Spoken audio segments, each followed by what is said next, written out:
हाँ। आचार्य जी,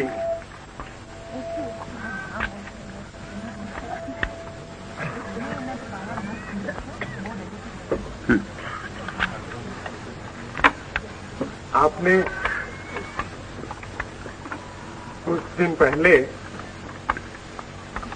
कृष्ण की अनासक्ति और महावीर की वितरागता पर चर्चा की। आज पहला प्रश्न मैं पूछना चाहता हूं कि महावीर की वितरागता, क्राइस्ट की हॉली इंडिफरेंस और बुद्ध की उपेक्षा और कृष्ण की अनासक्ति, इनमें क्या सूक्ष्म समानता है और क्या सूक्ष्म विभिन्नता है, इस पर सूक्ष्मता से प्रकाश डालें।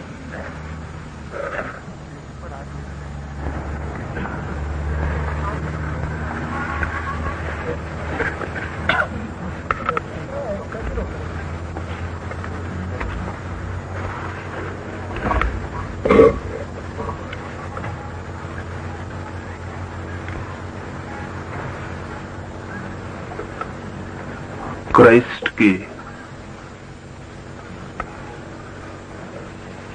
तटस्थता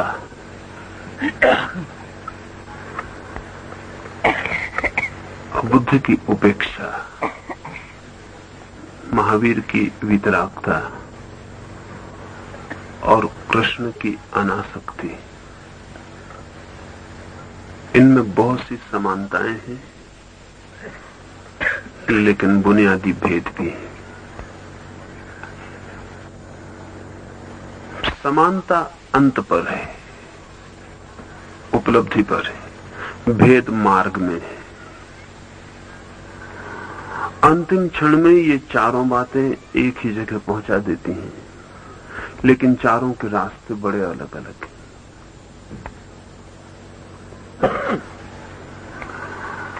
जीसस जिसे तटस्थता कहते हैं,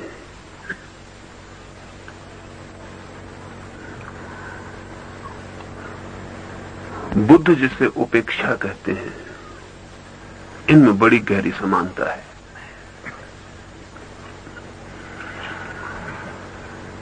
ये जगत जैसा है, इस जगत की धाराएं जैसी हैं, इस जगत के अंतर्द्वंद जैसे हैं, इस जगत के भेद और विरोध जैसे हैं, उनके प्रति कोई तटस्थ हो सकता है,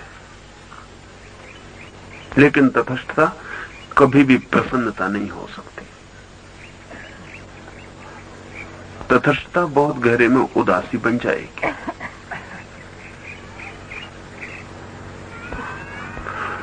इसलिए जीसस उदास है, और अगर वे किसी आनंद को भी पाते हैं तो वो इस उदासी के रास्ते से ही उन्हें उपलब्ध होता है, लेकिन उनका पूरा रास्ता उदास है। वे इस जीवन के पथ पर गीत गाते हुए नहीं निकलते। तटस्थता उदासी बन ही जाएगी, और जीसस की तटस्थता बहुत उदासी बन गई है। अगर न मैं ये चुनूं न वो चुनूं, अगर कोई चुनाव न हो, तो मेरे भीतर की बहने वाली सारी धाराएं रुक जाएंगी। नदी न पूरब बहे न पश्चिम बहे, न दक्षिण बहे न उत्तर बहे, तटस्थ हो जाए तो एक उदास तालाब बन जाएगी। तालाब भी सागर तक पहुंच जाता है, लेकिन नदी के रास्ते से नहीं, सूर्य की किरणों के रास्तों से पहुंचता है।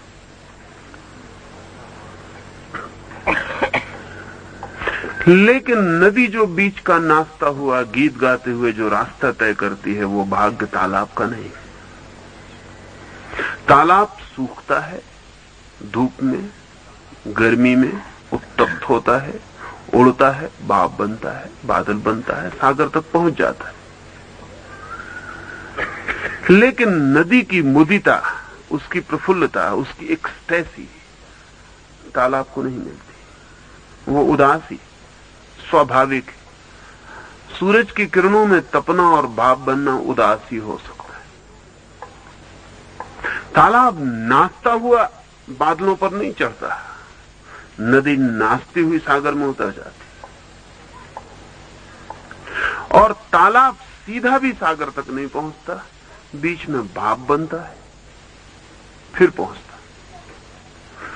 तो जीसस एक उदास बादल की तरह हैं जो आकाश में मंडराता है और सागर की यात्रा करता है, नाचती हुई नदी की भांति नहीं।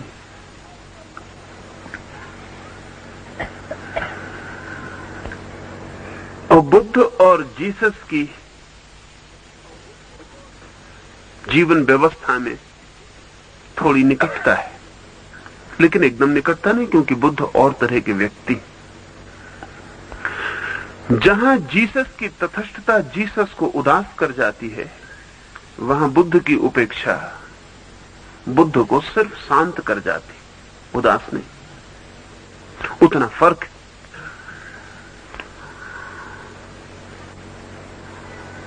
बुद्ध की उपेक्षा सिर्फ शांत कर जाती, न वहां उदासी है जीसस जैसी, न वहां कृष्ण जैसा नाचता हुआ गीत है,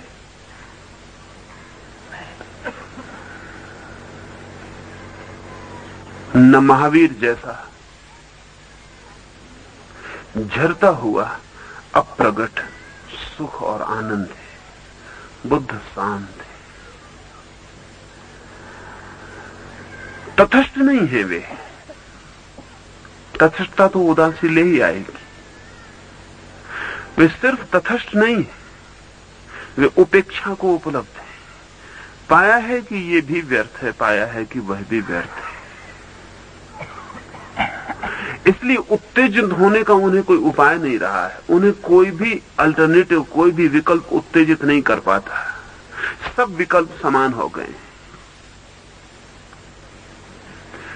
जीसस के लिए तटस्थता है, सब विकल्प समान नहीं हो गए।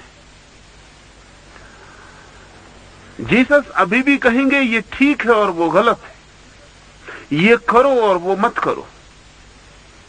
यद्यपि वे दोनों से तटस्थ हैं, लेकिन बहुत गहरे में उनका चुनाव जारी है। बुद्ध अचुनाव को, चॉइसलेसनेस को उपलब्ध होते हैं। बुद्ध को अगर हम ठीक से समझें तो बुद्ध के लिए ना कुछ सही है ना कुछ गलत है, सिर्फ चुनाव ही गलत है और अचुनाव सही होना है। चॉइस गलत है, चॉइसलेसनेस सही है। इसलिए जीसस अपनी तटस्थता में, होली इंडिफरेंस में भी मंदिर में जाके कोड़ा उठा लेते हैं और सूदखोरों को कोड़े से पीट देते हैं, उनके तख्ते उलट देते हैं। यहूदियों के मंदिर में, सिनगाग में पुरोहित ब्याज का काम भी करते थे। हर वर्ष लोग इकट्ठे होते थे मेले पर और तब वे उन्हें उधार दे देते थे और सूद लेते थे। वे सूद की दरें इतनी बढ़ गई थी कि लोग अपना मूल तो कभी चुका नहीं पाते थे, ब्याज भी नहीं चुका पाते थे, और जिंदगी भर मेहनत करके बस इतना ही काम करते थे कि वो हर वर्ष आके और पुरोहितों को उनके ब्याज का पैसा चुका जाए। पूरे मुल्क का धन सिनागोगों में इकट्ठा होने लगा। तो जीसस कोड़ा उठा लेते हैं, तख्ते उलट देते हैं सूदखोरों के। जीसस इंडिफरेंट, तटस्थ हैं, लेकिन चुनाव जारी है। वे कहते हैं कि इस जगत के प्रति एक तटस्थता चाहिए, लेकिन इस जगत में अगर गलत हो रहा है तो जीसस चुनाव करते हैं। लेकिन बुद्ध को हाथ में हम कोड़ा उठाए हुए नहीं सोच सकते। उनका कोई चुनाव नहीं है, उनका कोई चुनाव ही नहीं। अचुनाव के कारण वे गहरी साइलेंस को, एक गहरी शांति को उपलब्ध हुए। इसलिए बुद्ध को समझते वक्त शांति सबसे महत्वपूर्ण शब्द है। बुद्ध की प्रतिमा से जो भाव प्रकट होता है और झरता है चारों तरफ, वो शांति का है। कहना चाहिए शांति मूर्तिमंत बुद्ध में हुई है। कोई उत्तेजना नहीं है, तालाब की उत्तेजना भी नहीं है। तालाब भी कम से कम धूप की किरणों में भाप बनता है और आकाश की तरफ उड़ता है। बुद्ध इतने शांत हैं कि वे कहते हैं कि मैं सागर की तरफ जाने की भी उत्तेजना नहीं लेता, सागर को आना हो तो आ जाए।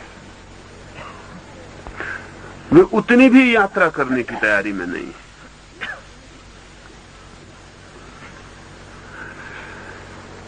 उतनी यात्रा भी तनाव है। इसलिए बुद्ध ने सागरवाची जितने भी प्रश्न सबको इंकार कर दिया। कोई पूछे ईश्वर है, कोई पूछे ब्रह्म है, कोई पूछे मोक्ष है, कोई पूछे आत्मा का मरने के बाद क्या होता है, कोई पूछे कि इस तरह के जितने भी प्रश्न हैं वो बुद्ध उनको हंस कर टाल देते हैं। वो कहते हैं ये पूछो ही मत, क्योंकि अगर कुछ भी है तो उस तक की यात्रा पैदा होती है और यात्रा अशांति बन जाती है। वे कहते हैं मैं जहां हूं वहीं हूं, मुझे कोई यात्रा नहीं करनी, मैंने कोई चुनाव नहीं करना है। इसलिए बुद्ध की उपेक्षा अगर बहुत गहरे में देखें तो सिर्फ संसार की उपेक्षा नहीं है। जीसस की उपेक्षा सिर्फ संसार की उपेक्षा है, लेकिन परमात्मा का चुनाव जारी। बुद्ध की उपेक्षा परमात्मा की भी उपेक्षा है। वे कहते हैं परमात्मा को भी पाना है तो ये भी तो मन की डिजायर, तृष्णा और ईर्षा है। आखिर नदी क्यों सागर को पाना चाहे, और नदी सागर को पाके पा भी क्या लेगी? अगर सागर में ज्यादा जल है तो मात्रा का ही फर्क पड़ता है। नदी में भी जल है और सागर के जल में और नदी के जल में फर्क क्या है? बुद्ध कहते हैं हम जो हैं और वहीं शांत है। इसलिए बुद्ध की उपेक्षा यात्रा विहीन है। बुद्ध के चेहरे पर, बुद्ध की आंखों में यात्रा नहीं देखी जा सकती। वे स्थिर ठहर गई हैं, वहीं है। जैसे कोई झील बिल्कुल शांत हो, ना नदी की तरह भागती हो, ना आकाश की तरफ उड़ती हो, बिल्कुल शांत हो, एक लहर भी ना उठती हो, एक रिपल भी पैदा ना होती हो। ऐसे बुद्ध का होना है। स्वभावतः बुद्ध की शांति निगेटिव होगी, नकारात्मक होगी। उसमें कृष्ण का प्रगट आनंद नहीं हो सकता, उसमें महावीर का अप्रगट आनंद भी नहीं हो सकता। लेकिन जो इतना शांत होगा, इतना शांत होगा कि जिसे सागर तक पहुंचने की इच्छा भी नहीं है, क्या वो अंततः आनंद को उपलब्ध नहीं हो जाएगा? हो जाएगा, लेकिन वो बुद्ध की भीतरी दशा होगी। उनके अंतरतम में वो आनंद का दिया जलेगा, लेकिन बाहर उनकी सारी की सारी आभा, उनका जो प्रभामंडल है वो शांति का होगा। दिए की गहरी ज्योति पर जहां होगी वहां तो आनंद होगा, लेकिन उसका प्रभामंडल सिर्फ शांति का होगा। बुद्ध को हिलते डुलते सोचना भी कठिन मालूम पड़ता है। बुद्ध की कोई चिंता ना करे, सोचे तो ऐसा भी नहीं लगता कि आदमी उठ के चला भी होगा। उनकी प्रतिमा देखें तो ऐसी लगती जैसे आदमी सदा बैठा ही रहा होगा। ये उठा भी होगा, हिला भी होगा, डुला भी होगा, इसने पैर भी उठाया होगा, इसने ओंठ भी खोला होगा, ये बोला भी होगा, ऐसा भी मालूम नहीं पड़ता। बुद्ध की प्रतिमा जस्ट स्टिलनेस की प्रतिमा है, जहां सब चीजें ठहर गई हैं, जहां कोई मूवमेंट नहीं है, किसी तरह की कोई गति नहीं है। तो बुद्ध की आभा जो है वो शांति की है। बुद्ध की उपेक्षा समस्त तनावों की उपेक्षा है, चाहे वे तनाव मोक्ष के ही क्यों ना हो।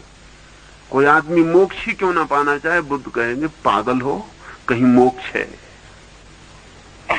कोई कहे आत्मा पानी है तो बुद्ध कहेंगे पागल हो, कहीं आत्मा है। असल में जब तक पाना है तब तक बुद्ध कहेंगे तुम ना पा सकोगे, तुम उस जगह खड़े हो जाओ जहां पाना ही नहीं है, तब तुम पालोगे। लेकिन ये बात वो कभी साफ कहते नहीं। क्योंकि अगर वो इतना भी कहें कि तब तुम पालोगे, तो हम तत्काल पाने को दौड़ पड़ेंगे। तो बुद्ध सिर्फ निषेध करते जाते हैं। वो कहते हैं ना परमात्मा है, ना आत्मा है, ना मोक्ष है, कोई भी नहीं है ही नहीं कुछ।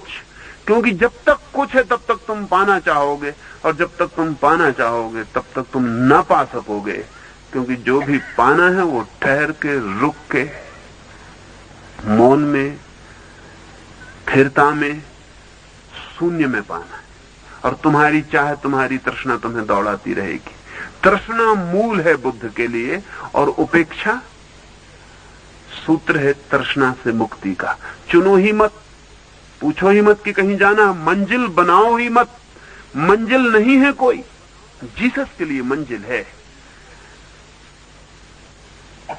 इसलिए जगत के प्रति वे एक होली इंडिफरेंस, पवित्र तटस्थता की बात करते हैं, लेकिन परमात्मा के प्रति उनकी इंडिफरेंस नहीं हो सकती। अगर वैसा कोई इंडिफरेंट आदमी है तो वो अनहोली इंडिफरेंस होगी, वो अपवित्र तटस्थता होगी। पवित्र तटस्थता संसार के प्रति। अगर हम जीसस से पूछें कि बुद्ध तो कहते हैं कोई परमात्मा नहीं, कैसा परमात्मा? कोई आत्मा नहीं है, कैसा आत्मा? न कुछ पाने को है, न कोई पाने वाला है। बुद्ध कहते हैं जब ये भाव ही तुम्हारा पूरा बैठ जाएगा। इसलिए बुद्ध जो बातें करते हैं वो बहुत अद्भुत है। अगर उनसे पूछो कि कोई भी नहीं, तो वो कहते हैं ये जो तुम्हें दिखाई पड़ रहा है सिर्फ संघट है, सिर्फ संघात है, सिर्फ एक कंपोजिशन है। जैसे एक रथ है, उसका चाक अलग कर लें, घोड़े अलग कर लें, बल्ली अलग कर लें, तो फिर रथ पीछे नहीं बसता। रथ सिर्फ एक जोड़ है। ऐसे ही तुम भी एक जोड़ हो, ये सारा जगत एक जोड़ है। चीजें टूट जाती हैं, पीछे कुछ भी नहीं बचता, न कोई आत्मा, न कोई परमात्मा। और यही पाने योग्य है, लेकिन ये सदा बुद्ध भीतर कहते हैं, ये कभी बाहर नहीं कहते। इसलिए जो बहुत गहरे समझ सकते हैं वही समझ पाते हैं। अन्यथा बुद्ध के पास से तृष्णालु व्यक्ति सभी लौट जाते हैं। जिनको कुछ भी पाना है वो कहते हैं ये आदमी व्यर्थ है, इसके पास पाने को कुछ भी नहीं, सिर्फ शांत होने को हम नहीं आए, हम कुछ पाने को आए। और बुद्ध उन पर हंसते हैं, क्योंकि वे कहते हैं शांत होकर ही पाया जा सकता है वो जो परमात्मा है, शांत होकर ही पाया जा सकता है वो आत्मा है, शांत होकर ही पाया जा सकता है वो मोक्ष है। लेकिन तुम इनको लक्ष्य मत बनाओ। तुम अगर मुझसे पूछोगे मोक्ष है और मैं कहूं है, तो तुम तत्काल लक्ष्य बना लोगे, और लक्ष्य की तरफ दौड़ता आदमी कभी शांत नहीं होता है। इसलिए बुद्ध की अपनी तकलीफ है। उनकी उपेक्षा शांति में ले जाती, इतनी गहरी शांति में जहां कोई यात्रा ही नहीं है। महावीर की वीतरागता बुद्ध की शांति से मेल खाती है थोड़ी दूर तक, क्योंकि इस जगत में वे भी उपेक्षा के पक्ष में। और थोड़े दूर तक महावीर की वीतरागता जीसस से मेल खाती है, क्योंकि उस जगत में मोक्ष के प्रति उनका चुनाव है।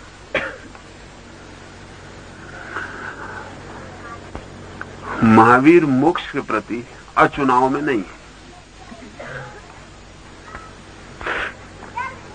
क्योंकि महावीर कहेंगे कि अगर मोक्ष भी नहीं है तो फिर शांत होने का भी प्रयोजन क्या है, फिर अशांत होने में हर्ज भी क्या है।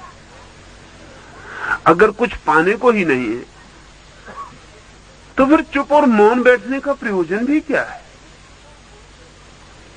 महावीर कहेंगे कि सब छोड़ा जाए तो कुछ पाने को है, और जो पाने को है उसी के लिए सब छोड़ा जा सकता है। इसलिए मोक्ष के प्रति महावीर की उपेक्षा नहीं है। वीतरागता उनकी इस जगत का जो द्वंद्व है उसके पार ले जाने वाली है, निर्द्वंद की उपलब्धि का मार्ग है। लेकिन महावीर की वीतरागता किसी उपलब्धि का मार्ग है, बुद्ध की उपेक्षा अनुपलब्धि का द्वार है, जहां सब शून्य हो जाएगा और सब खो जाएगा। बुद्ध का सन्यास एक अर्थ में पूर्ण है, उसमें परमात्मा की भी मांग नहीं है। महावीर के सन्यास में मोक्ष की जगह है, और महावीर ये कहते हैं कि सन्यास संभव ही नहीं है। अगर मोक्ष नहीं है तो किस लिए? क्योंकि महावीर का चिंतन बड़ा वैज्ञानिक और काजल है। महावीर कहते हैं कि बिना काजलिटी के, बिना कार्य कारण के कुछ होते ही नहीं। इसलिए वो बुद्ध से राजी ना होंगे कि हम सिर्फ शांत हो जाएं बिना किसी वजह के। महावीर कहते हैं अशांत होने की भी वजह होती है और शांत होने की भी वजह होती है। वे कृष्ण से भी राजी ना होंगे इस बात के लिए कि हम सब कुछ स्वीकार कर लें, क्योंकि महावीर कहते हैं कि अगर हम सब कुछ स्वीकार कर लेते हैं तो हम आत्मवान ही नहीं रह जाते, हम पे तो पत्थर की तरह हो जाते हैं। आत्मा का होने का अर्थ है डिस्क्रिमिनेशन। महावीर कहते हैं आत्मवान होने का अर्थ है विवेक, ये ठीक है और ये गलत, इस बात का विवेक ही आत्मवान होने का अर्थ है। और जो गलत है उसे छोड़ते जाना है। और राग भी गलत है और विराग भी गलत है, इसलिए दोनों को छोड़ देना और वीतरागता को पकड़ लेना। महावीर के लिए वीतरागता उपलब्धि है और वीतरागता से मोक्ष है। तो महावीर सिर्फ शांत नहीं है, शांत तो है ही, लेकिन आनंदित भी है। मोक्ष की उपलब्धि की किरणें उनके भीतर ही नहीं फैलती, उनके शरीर से चारों तरफ नाचने लगती। इसलिए अगर हम महावीर और बुद्ध को साथ साथ खड़ा करें तो बुद्ध बिल्कुल पैसिव साइलेंस में है, जैसे हो ही ना। महावीर एक्टिव साइलेंस में है, बहुत होके हैं, बहुत मजबूती से है। हाँ, उनके होने में चारों तरफ आनंद की प्रखरता है। लेकिन अगर कृष्ण के पास महावीर को खड़ा करें तो महावीर का आनंद भी साइलेंट मालूम पड़ेगा, शांत मालूम पड़ेगा, और कृष्ण का आनंद भी आंदोलित मालूम पड़ेगा। कृष्ण नाच सकते हैं, महावीर नाच नहीं सकते। अगर महावीर के नाच को देखना है तो उनकी शांति, मौन, उनकी स्थिरता में ही देखना होगा। वो दिखाई पड़ सकता है उनके रोए रोए से, उनकी श्वास श्वास, उनके आंख के हिलने डुलने से, उनके चलने से, सब तरफ से उनका आनंद दिखाई पड़ेगा, लेकिन वे नाच नहीं सकते। ये नाच देखना पड़ेगा, ये इनडायरेक्ट, ये परोक्ष। तो महावीर की वीतरागता प्रकट रूप से आनंद को घोषित करती है। इसलिए महावीर की प्रतिमा और बुद्ध की प्रतिमा में वही फर्क है। महावीर की प्रतिमा में आनंद प्रकट होता मालूम पड़ेगा, महावीर के बाहर कुछ जाता हुआ मालूम पड़ेगा। बुद्ध एकदम भीतर चले गए हैं, उनके बाहर कुछ जाता हुआ मालूम नहीं पड़ता।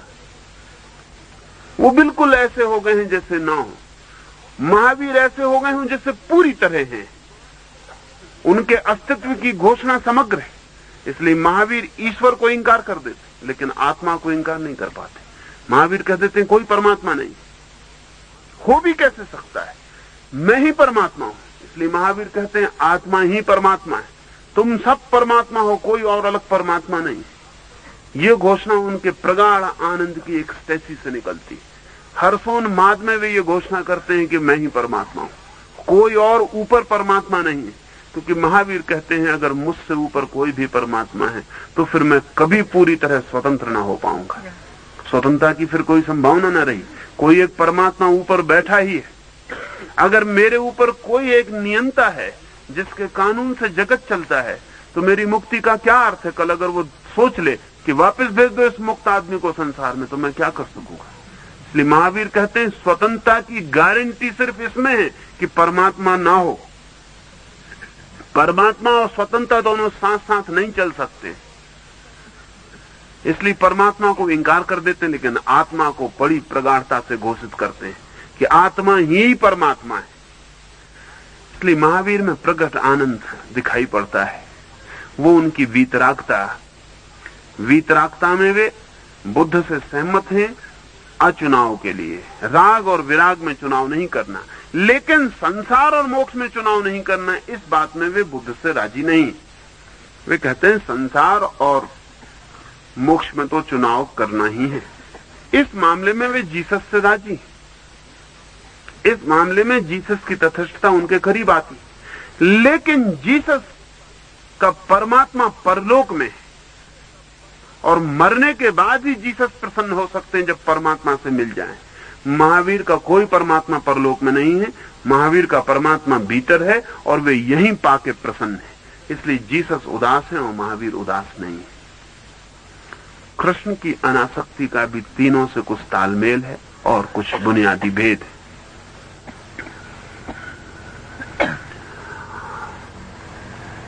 कृष्ण को अगर हम इन तीनों का इकट्ठा जोड़ और कुछ ज्यादा कहें तो कठिनाई नहीं है। कृष्ण की अनासक्ति उपेक्षा नहीं है। कृष्ण कहते हैं जिसके प्रति उपेक्षा हो गई उसके प्रति हम अनासक्त नहीं हो सकते, क्योंकि उपेक्षा भी विपरीत आसक्ति है। रास्ते से मैं गुजरा और मैंने आपकी तरफ देखा ही नहीं, देखने में भी एक आसक्ति है, ना देखने में भी एक आसक्ति है, सिर्फ विपरीत आसक्ति है कि नहीं देखूंगा। और फिर कृष्ण कहते हैं उपेक्षा किसके प्रति, क्योंकि परमात्मा के अतिरिक्त कुछ है ही नहीं। जिसके प्रति भी उपेक्षा हुई वो परमात्मा ही। ये जगत पूरा का पूरा ही अगर परमात्मा है तो उपेक्षा किसके प्रति, और उपेक्षा करेगा कौन, और जो उपेक्षा करेगा वो अहंकार से मुक्त कैसे होगा। उपेक्षा करेगा कौन, मैं करूंगा उपेक्षा, बुरे की उपेक्षा करूंगा अच्छे के लिए, संसार की उपेक्षा करूंगा मोक्ष के लिए। करेगा कौन और करेगा किसकी। इसलिए उपेक्षा जैसे नकारात्मक और कंडेमनेटरी निंदात्मक शब्द का उपयोग कृष्ण नहीं कर सकते, तटस्थता का भी उपयोग वो नहीं कर सकते, क्योंकि कृष्ण कहेंगे कि परमात्मा खुद भी तटस्थ नहीं है, तो हम कैसे तटस्थ हो सकते।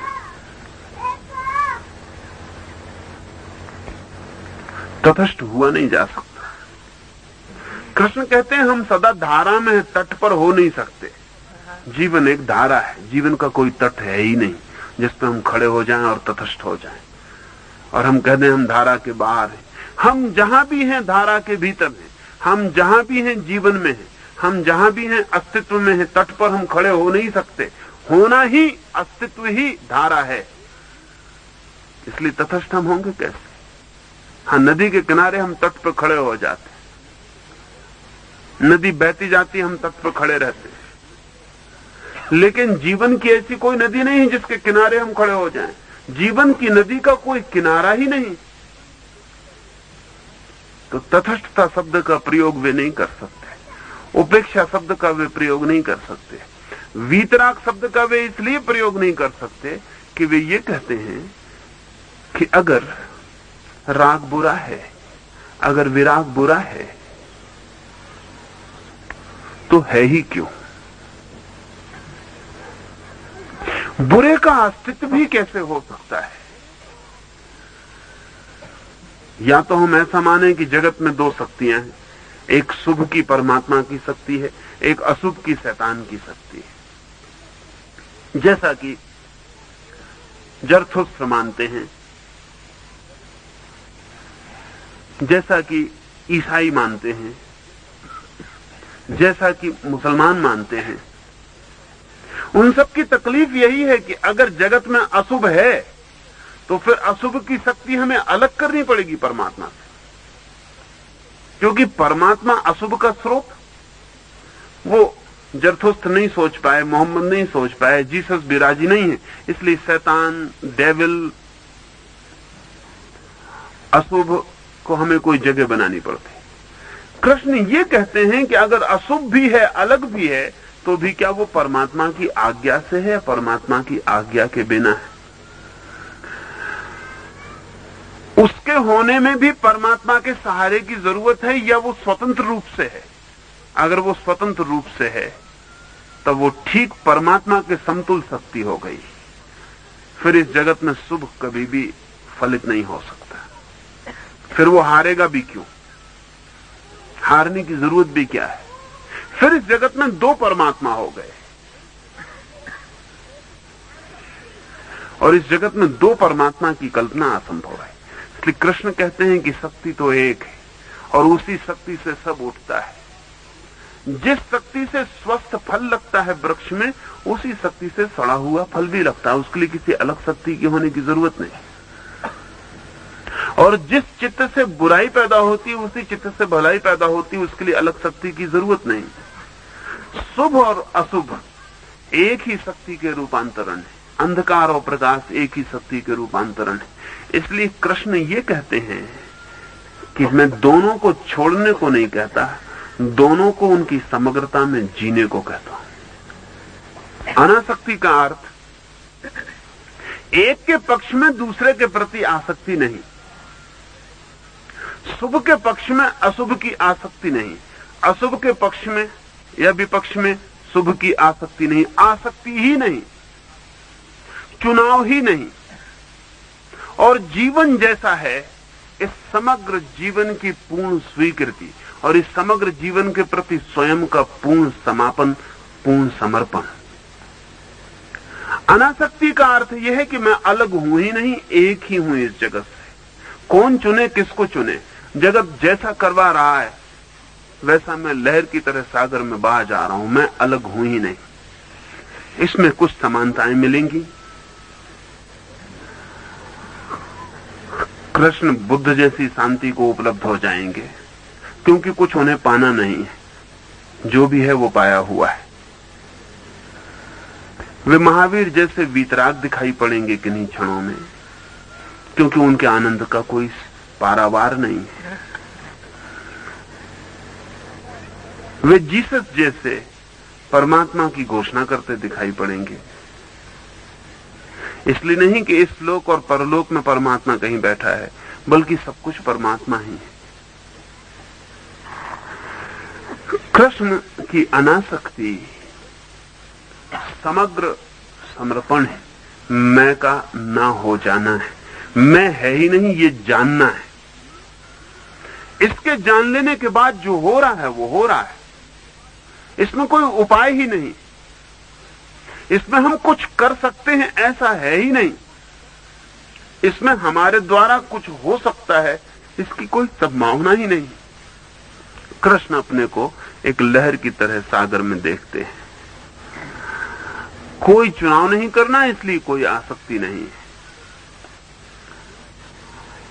अनासक्ति की ये स्थिति अगर ठीक से हम समझें तो स्थिति नहीं है, स्टेट ऑफ माइंड नहीं है। इस समस्त स्टेट ऑफ माइंड को छोड़ देना है, समस्त स्थितियों को छोड़ देना है और अस्तित्व के साथ एक हो जाना है। इस एकता में कृष्ण वहीं पहुंच जाते हैं जहां अपनी अपनी सकरी गलियों से महावीर पहुंचते हैं, जीसस पहुंचते हैं, बुद्ध पहुंचते हैं, लेकिन उनके चुनाव पगडंडियों के। कृष्ण का चुनाव राजपथ का है। पगडंडियों वाले भी पहुंच जाते हैं, राजपथ वाला भी पहुंच जाता है। पगडंडियों की सुविधाएं भी हैं, असुविधाएं भी हैं। राजपथ की सुविधाएं हैं, असुविधाएं भी हैं। व्यक्तिगत चुनाव है। कुछ लोग हैं जो पगडंडियों पर ही चलना पसंद करेंगे। उन्हें चलने का मजा ही तब आएगा जब पगडंडी होगी, जब वे अकेले होंगे, जब न कोई आगे होगा न कोई पीछे होगा, जब भीड़ के धक्के न होंगे और जब प्रतिपल उन्हें रास्ता खोजना पड़ेगा घने जंगल में, तभी उनकी चेतना को चुनौती होगी। वो पगडंडियों को खोजकर ही पहुंचेंगे। कुछ लोग हैं जो पगडंडियों पे चलना बिल्कुल आनंदपूर्ण न पाएंगे। अकेला होना उन्हें भारी पड़ जाएगा। सबके साथ होना ही उनका होना है, सबके साथ ही उनका आनंद है। आनंद उनके लिए सह जीवन, सहयोग, साथ में, संग में वे राजपथ पर चलेंगे। निश्चित ही पगडंडियों पर चलने वाले उदासी से चल सकते हैं, राजपथ पर चलने वाले उदासी से चलेंगे तो पगडंडियों पर धक्का दे दिए जाएंगे। राजपथ पर जहां लाखों लोग चलेंगे वहां नाचते हुए ही चला जा सकता है, वहां गीत गाते हुए ही चला जा सकता है। पगडंडियों पर चलने वाले शांति से चल सकते हैं, राजपथ पर चलने वालों पर अशांतियों के बादल भी आते रहेंगे। उनको उनके लिए भी राजी होना पड़ेगा, यही उनकी शांति होगी। पगडंडियों पर चलने वाले अपनी निपट निजता के आनंद में तल्लीन हो सकते हैं, राजपथ पर चलने वालों को दूसरों के सुख दुख में भागीदार भी होना पड़ेगा। ये सब भेद होंगे, लेकिन कृष्ण जैसा मैंने कहा मल्टी डायमेंशनल है। उनका चुनाव राजपथ का है और ठीक से अगर हम समझें तो परमात्मा तक पहुंचने का कोई एक मार्ग नहीं है। जो जहां है वहीं से हर एक के लिए मार्ग बन सकता है कि वो परमात्मा तक पहुंच जाए। परमात्मा तक पहुंचने के लिए कोई बना हुआ मार्ग नहीं, सब अपनी तरफ से अपने ढंग से पहुंच सकते हैं। पहुंचने पर यात्रा एक ही मंजिल पर पूरी हो जाती है। उनकी भी जो वीतरागता से जाते, उनकी भी जो तटस्थता से जाते, उनकी भी जो उपेक्षा से जाते, उनकी भी जो आनंद से जाते। मंजिल एक है, रास्ते अनेक हैं, और प्रत्येक व्यक्ति को उसके क्या अनुकूल है उसे चुन लेना चाहिए। उसे इसकी बहुत चिंता में नहीं पड़ना चाहिए कि कौन गलत है कौन सही है। उसे इसकी फिक्र में पड़ जाना चाहिए कि मेरे अनुकूल, मेरे स्वभाव के अनुकूल क्या है।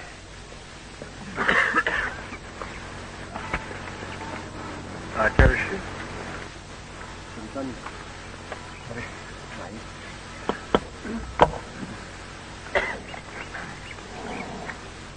कभी आपने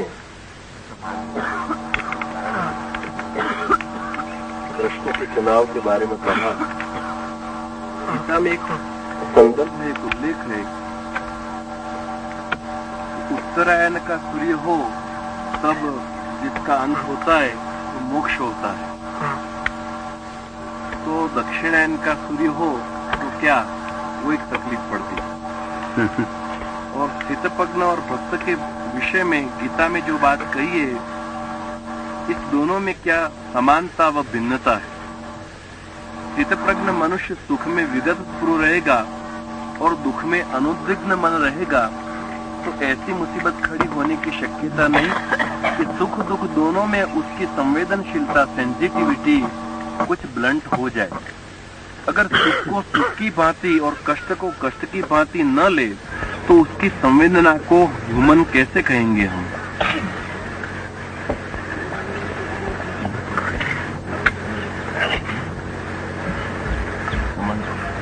डालना चाहते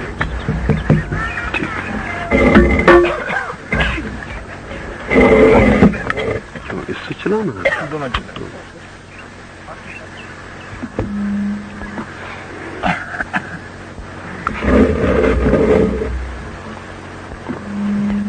ये सूत्र बहुत बहुमूल्य है।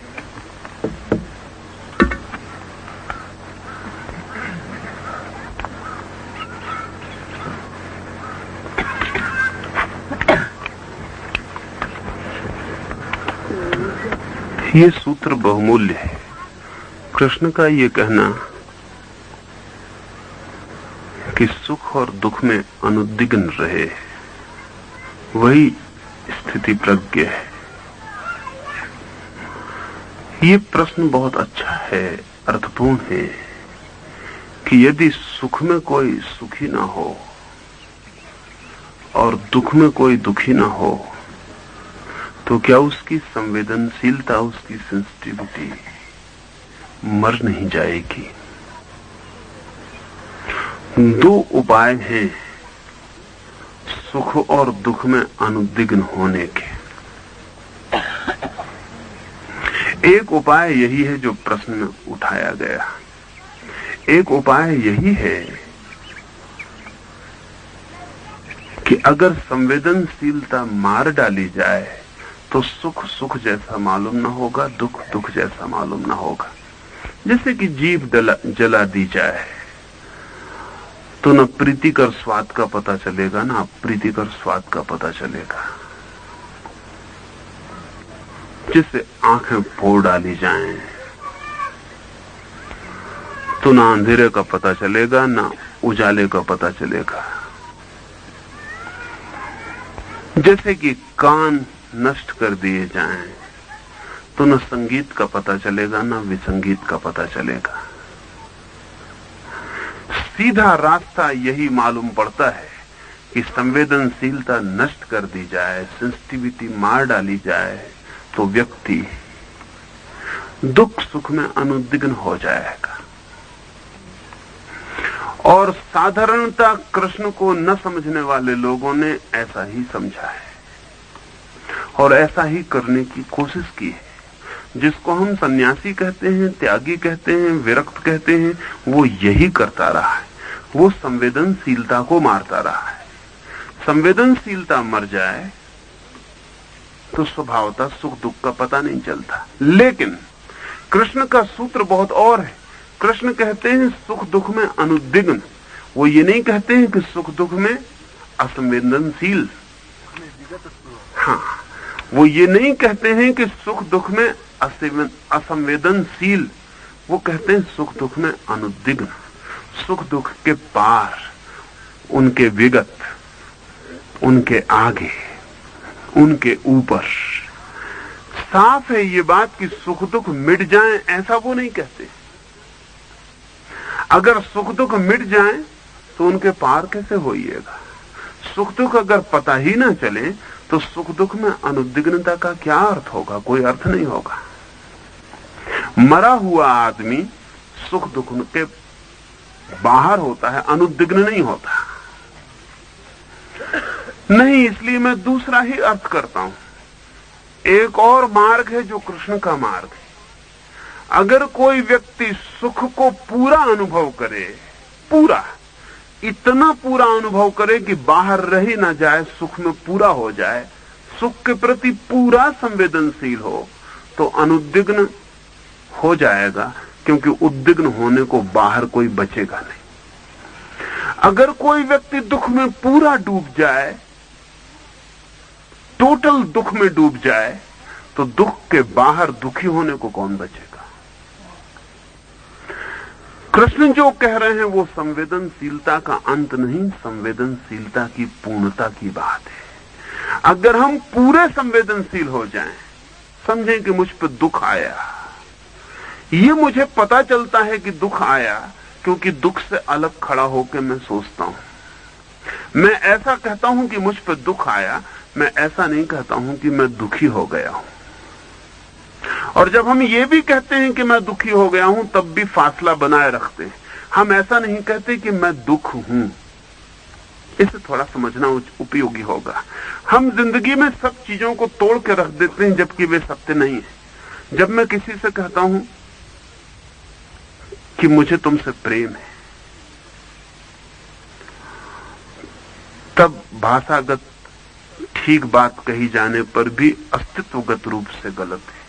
जब मुझे किसी से प्रेम होता है तो ऐसा नहीं होता कि मुझे किसी से प्रेम है, बल्कि ऐसा होता है कि मैं किसी के प्रति प्रेम हूं।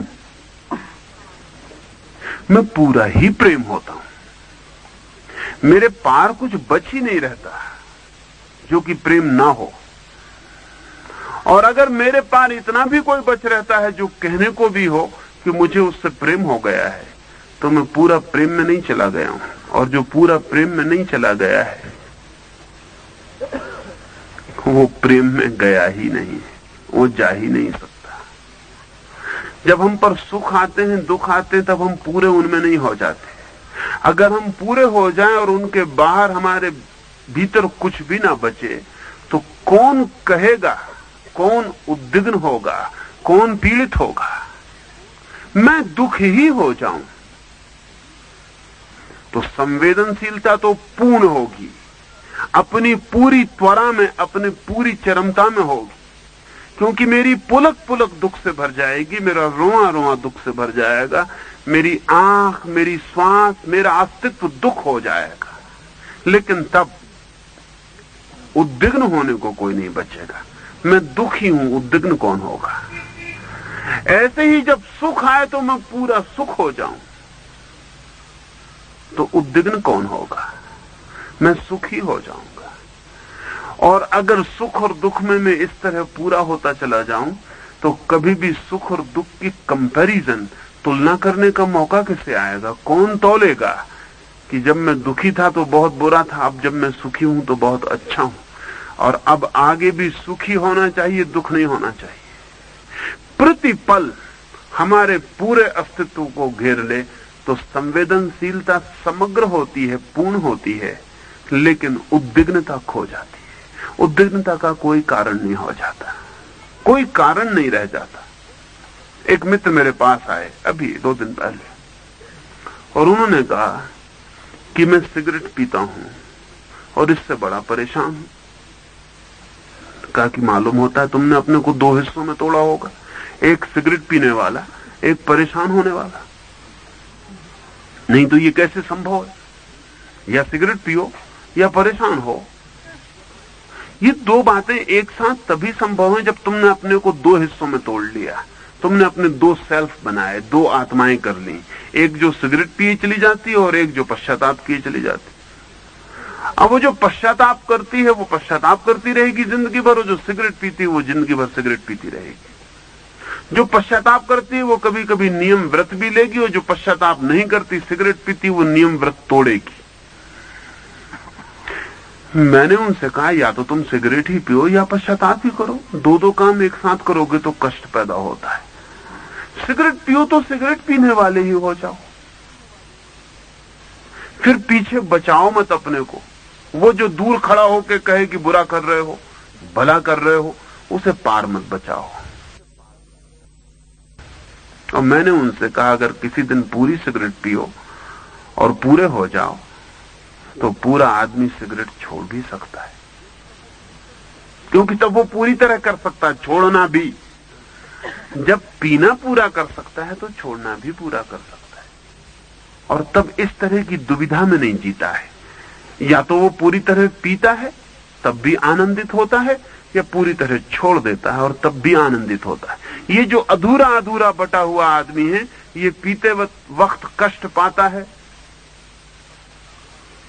पश्चाताप वाले हिस्से से कि बुरा कर रहे हो, नहीं पीते वक्त कष्ट पाता है पीने वाले हिस्से से कि मौका चूक रहे हो। इसके कष्ट का कोई अंत नहीं, ये कष्ट झेले ही चला जाता।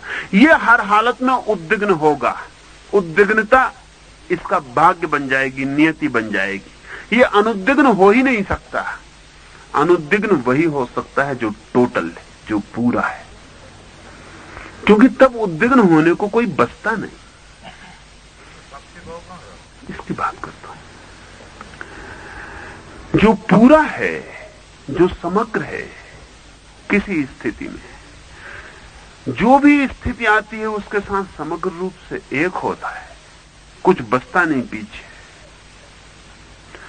ऐसा व्यक्ति साक्षी नहीं हो सकेगा, ऐसा व्यक्ति साक्षी के पार जा चुका। साक्षी सिर्फ साधन, सिद्धि नहीं। कृष्ण साक्षी नहीं, अर्जुन को कह रहे हैं कि तू साक्षी हो जा। कृष्ण सिद्ध है। सिद्ध का मतलब यह है कि अब इतना भी फासला नहीं तोड़ा जाता कि कौन देख रहा है और कौन देखने वाला है। अब तो सिर्फ देखने की क्रिया रह गई जिसके दो छोर हैं। एक छोर पे लोग कहते हैं दिखाई पड़ने वाला है, एक छोर पे लोग कहते हैं देखने वाला है। अब देखना पूरा हो गया है, वो इकट्ठा है। साक्षी जगत को दो में तोड़ता है, ऑब्जेक्ट और सब्जेक्ट में, देखने वाले में, दिखाई पड़ने वाले में। साक्षी कभी भी अद्वैत नहीं है। साक्षी द्वैत की अंतिम सीमा रेखा है। वो जगह है जहां तख्ती लगी है कि अब अद्वैत शुरू होता है, लेकिन साक्षी हुए बिना कोई अद्वैत में मुश्किल से जा पाता है। साक्षी होने का मतलब है हमने बहुत में तोड़ना बंद किया, दो में तोड़ना शुरू किया। अनेक में तोड़ना बंद किया, द्वैत में तोड़ा। दो में तोड़ने के बाद बहुत कठिन नहीं है, क्योंकि जो आदमी साक्षी होगा उसे साक्षी होने में भी कभी कभी वे क्षण बीच बीच में आएंगे जब वो पाएगा कि न साक्षी रह गया था, न जिसका साक्षी था वो रह गया था, सिर्फ साक्षी होना रह गया था। ये जो क्षण उसे दिखाई पड़ने शुरू होंगे, जैसे कि मैं किसी को प्रेम करता हूं तो प्रेम करने वाला है, प्रेम किया जा रहा है वो है, लेकिन प्रेम में ऐसे क्षण आते हैं जब करने वाला भी नहीं बचता, जिसे किया जा रहा है वो भी नहीं बचता। सिर्फ प्रेम की एक लहर बचती है जो दोनों को छूती है। एक लहर रह जाती जिसके एक छोर पर करने वाला होता है, एक छोर पर किया जाने वाला होता है। एक प्रेम की लहर रह जाती है, और प्रेम के जो गहरे क्षण है उसमें प्रेमी और प्रेमिका, प्रेमी और प्रेम पात्र नहीं बसते, प्रेम ही बसता है। वो अद्वैत के क्षण है। साक्षी में भी ऐसे क्षण आते हैं जब अद्वैत के क्षण होते हैं। सब्जेक्ट ऑब्जेक्ट मिट जाते हैं, सिर्फ कॉन्शसनेस रह जाती है जिसके दो छोर रह जाते हैं, एक दूर वाला छोर, एक पास वाला छोर। पास वाला छोर जिसे हम मैं कहते रहे हैं, दूर वाला छोर जिसे हम तू कहते रहे हैं, लेकिन अब ये एक ही लहर के दो छोर हो जाते हैं। जिस दिन ये स्थिति पूर्णता को उपलब्ध हो जाती है और कभी नहीं खोती, उस दिन साक्षी मिट जाता है, उस दिन सिद्ध रह जाता है। कृष्ण साक्षी नहीं है। हाँ, कृष्ण अर्जुन से साक्षी होने की बात कह रहे हैं, लेकिन कृष्ण पूरे समय साक्षी होने की बात भी कह रहे हैं और उस क्षण की भी चर्चा चलाए जा रहे हैं जबकि साक्षी भी मिट जाएगा। वे साधन की भी बात कर रहे हैं, वे साध्य की भी बात कर रहे हैं, वे रास्ते की भी बात कर रहे हैं, वे मंजिल की भी बात कर रहे हैं। जब वे कह रहे हैं कि सुख दुख में अनुद्विग्न, तब वे साक्षी की बात नहीं कर रहे हैं। हालांकि गीता समझने वाले बहुत लोगों ने ऐसा ही समझा है कि वे साक्षी की बात कर रहे हैं। यही समझा है कि सुख के तुम साक्षी हो जाओ, देखते रहो, भोगो मत, तो अनुद्विग्न हो जाओगे। दुख को देखते रहो, भोगो मत, तो अनुद्विग्न हो जाओगे। लेकिन अगर दुख और सुख को कोई देखे ही, तो देखना भी एक तनाव और उद्विग्नता होगी और पूरे वक्त डिफेंस की हालत होगी और पूरे वक्त अपने को बचाता रहेगा आदमी। और अगर ये पता ही न चलता हो कि कौन सुख है कौन दुख है, क्योंकि अनुद्विग्न होने में पता नहीं चलना चाहिए। अगर पता चलता है कि ये सुख रहा है ये दुख रहा, तो उद्विग्नता हो रही है किसी तरह की और दोनों में भेद हो रहा है। अगर ये पता चल रहा है साक्षी को कि ये सुख है और ये दुख है, तो उद्विग्नता है लेकिन सूक्ष्म में दिखाई नहीं पड़ रही, उद्विग्नता जारी है, सुख और दुख का फर्क जारी है। और जब तक फर्क है तब तक उद्विग्नता है। मैं जो कह रहा हूं बहुत और बात कह रहा हूं। मैं ये कह रहा हूं कि टोटल इन्वॉल्वमेंट, साक्षी की तरह दूर खड़े होना नहीं, अभिनेता की तरह पूरी तरह कूद जाना, पूरी तरह कूद जाना, एक ही हो जाना। नदी आपको डुबाती है क्योंकि आप अलग हैं, आप नदी ही हो गए, ऐसी बात कह रहा हूं। अब कैसे डुबाएगी, किसको डुबाएगी, कौन डूबेगा, कौन चिल्लाएगा बचाओ। जो स्थिति है जिस पल में, उस पल में पूरी तरह एक हो जाना। और जब वो पल बीत गया, दूसरा पल आएगा, आपको पल के साथ पूरे एक होने की कला आ गई, तो आप हर पल के साथ एक होते चले जाएंगे। और तब बड़े मजे की बात है, दुख भी आएगा और आपको निखार जाएगा, सुख भी आएगा और आपको निखार जाएगा। दुख भी आपको कुछ दे जाएगा और सुख भी आपको कुछ दे जाएगा। तब दुख भी मित्र मालूम होगा और सुख भी मित्र मालूम होगा। तब अंत के जीवन के अंतिम क्षण में विदा होते वक्त आप अपने सुखों को भी धन्यवाद दे सकेंगे, अपने दुखों को भी धन्यवाद दे सकेंगे, क्योंकि दोनों ने मिलकर आपको बनाया। ये दिन ही नहीं है जो आपको बनाता है, इसमें रात भी सम्मिलित है। ये उजाला ही नहीं है जो आपकी जिंदगी है, अंधेरा भी आपकी जिंदगी है। और ये जन्म ही नहीं है जो खुशी का अवसर है, मृत्यु भी उत्सव का क्षण है। लेकिन ये तभी होगा जब हम प्रतिपल को पूरा जी लें। तब हम ये ना कह पाएंगे कि दुख विपरीत था और सुख साथी था, दुख शत्रु था। नहीं, तब हम ऐसा ही कह पाएंगे कि दुख दायां हाथ था, सुख बायां हाथ था, दोनों के साथ हम चल पाए।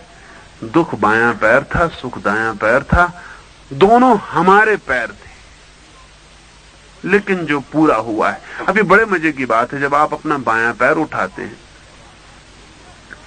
तब आप आधे नहीं उठते, आप पूरे ही अपने बाएं पैर के साथ होते हैं। जब आप अपना दायां पैर उठाते हैं तब पूरे ही आप अपने दाएं पैर के साथ होते हैं। जब आप चुप होते हैं तब भी आपको अपनी चुप्पी में पूरा होना चाहिए। जब आप बोलते हैं तब अपने बोलने में पूरा हो जाना चाहिए। विकल्प जब हम चुनते हैं तभी उद्विग्नता शुरू होती है, और जब तक चुनने वाला अलग खड़ा है तब तक चुनाव जारी रहता है। इसलिए साक्षी बहुत ऊंची अवस्था नहीं है, मध्य अवस्था है। कर्ता के बजाय अच्छी है, इसी अर्थ में कि कर्ता सीधा छलांग नहीं लगा सकता अद्वैत में। साक्षी जंपिंग बोर्ड के करीब पहुंच जाता है जहां से छलांग हो सकती है। लेकिन साक्षी भी तट पर खड़ा है और कर्ता भी तट पर खड़ा है। कर्ता जरा तट से दूर खड़ा है, जहां से सीधी छलांग नहीं हो सकती।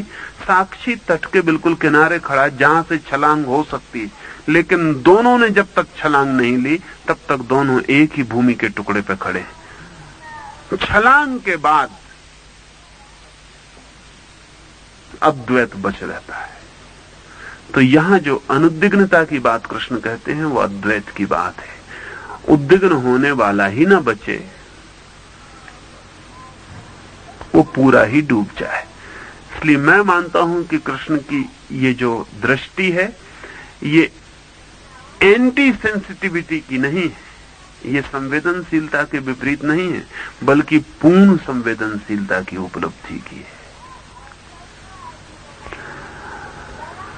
आचार्य जी, उत्तरायण में सवाल, उत्तरायण में सूर्य की गति होती तो मोक्ष होता है, तो फिर दक्षिणायन का मुझे चुनाव करते हैं। असल में दक्षिणायन और उत्तरायण की जो बात कृष्ण ने गीता में कही है, वो हमारे सूर्य और हमारे दक्षिणायन और उत्तरायण की नहीं है। इस पृथ्वी पर जो सूर्य उत्तर और दक्षिणायन होता रहता है, उसकी कोई बात नहीं है कि दक्षिणायन के सूर्य के समय मुक्ति हो जाएगी, मोक्ष हो जाएगा। उत्तरायण के सूर्य के समय मुक्ति नहीं होगी, मोक्ष नहीं होगा। ये हमारे सूर्य, हमारी पृथ्वी की बात नहीं, ये बहुत सिंबॉलिक है। ये हमारे भीतर चित्त के प्रकाश सूर्य की बात है। और जैसे हमने इस पृथ्वी को दो हिस्सों में बांटा हुआ है, ऐसा ठीक हमने मनुष्य के व्यक्तित्व को दो हिस्सों में बांटा हुआ है। उस मनुष्य के व्यक्तित्व के भीतर सूर्य की, प्रकाश की या सत्य की, जो भी हम नाम देना पसंद करें, एक गति है। और मनुष्य के भीतर चक्रों की एक व्यवस्था है। अगर उस व्यवस्था में एक विशेष जगह तक प्रकाश का अनुभव शुरू नहीं हुआ है, तो व्यक्ति मुक्त नहीं होता है। एक विशेष जगह तक भीतरी अंतर जीवन में सूर्य का प्रवेश हुआ है, तो व्यक्ति मुक्त होता है। वो लंबी चर्चा होगी, उसे फिर कभी उठाना ठीक होगा। अभी इतना ही समझ लेना उचित है कि बाहर के उत्तरायण और दक्षिणायन की बात वो नहीं है। भीतर भी हमारे सूर्य की गति की व्यवस्था है। भीतर भी हमारा एक अस्तित्व है, जहां प्रकाश की गतियां हैं। उन प्रकाश की गतियों की वो चर्चा है। और उसमें यह कहा है कि दक्षिणायन के चक्रों पर जब प्रकाश होगा, ऐसी स्थिति में मुक्त जीवन से छूटा हुआ व्यक्ति जन्म मरण रूपी बंधन से मुक्त हो जाता है। वो फिर अपने को सदा मुक्त पाता है। ऐसे ही जैसे हम कहते हैं कि 100 डिग्री पर पानी गर्म होता है तो भाप बन जाता है, 100 डिग्री के नीचे होता है तो भाप नहीं बनता। ऐसी एक विशेष भीतरी सूर्य की व्यवस्था की बात की है। वो जब हम चक्रों की और अंतर शरीरों की पूरी बात समझें, तभी ख्याल में आ सकती है। इसलिए उसे फिलहाल ना उठाएं, अभी इतना भर समझ लेना उचित है। आचार्य जी, स्थित प्रज्ञ और भक्त में क्या समानता है और क्या भिन्नता है, इस पर भी कहने को कहा गया था इस प्रश्न में।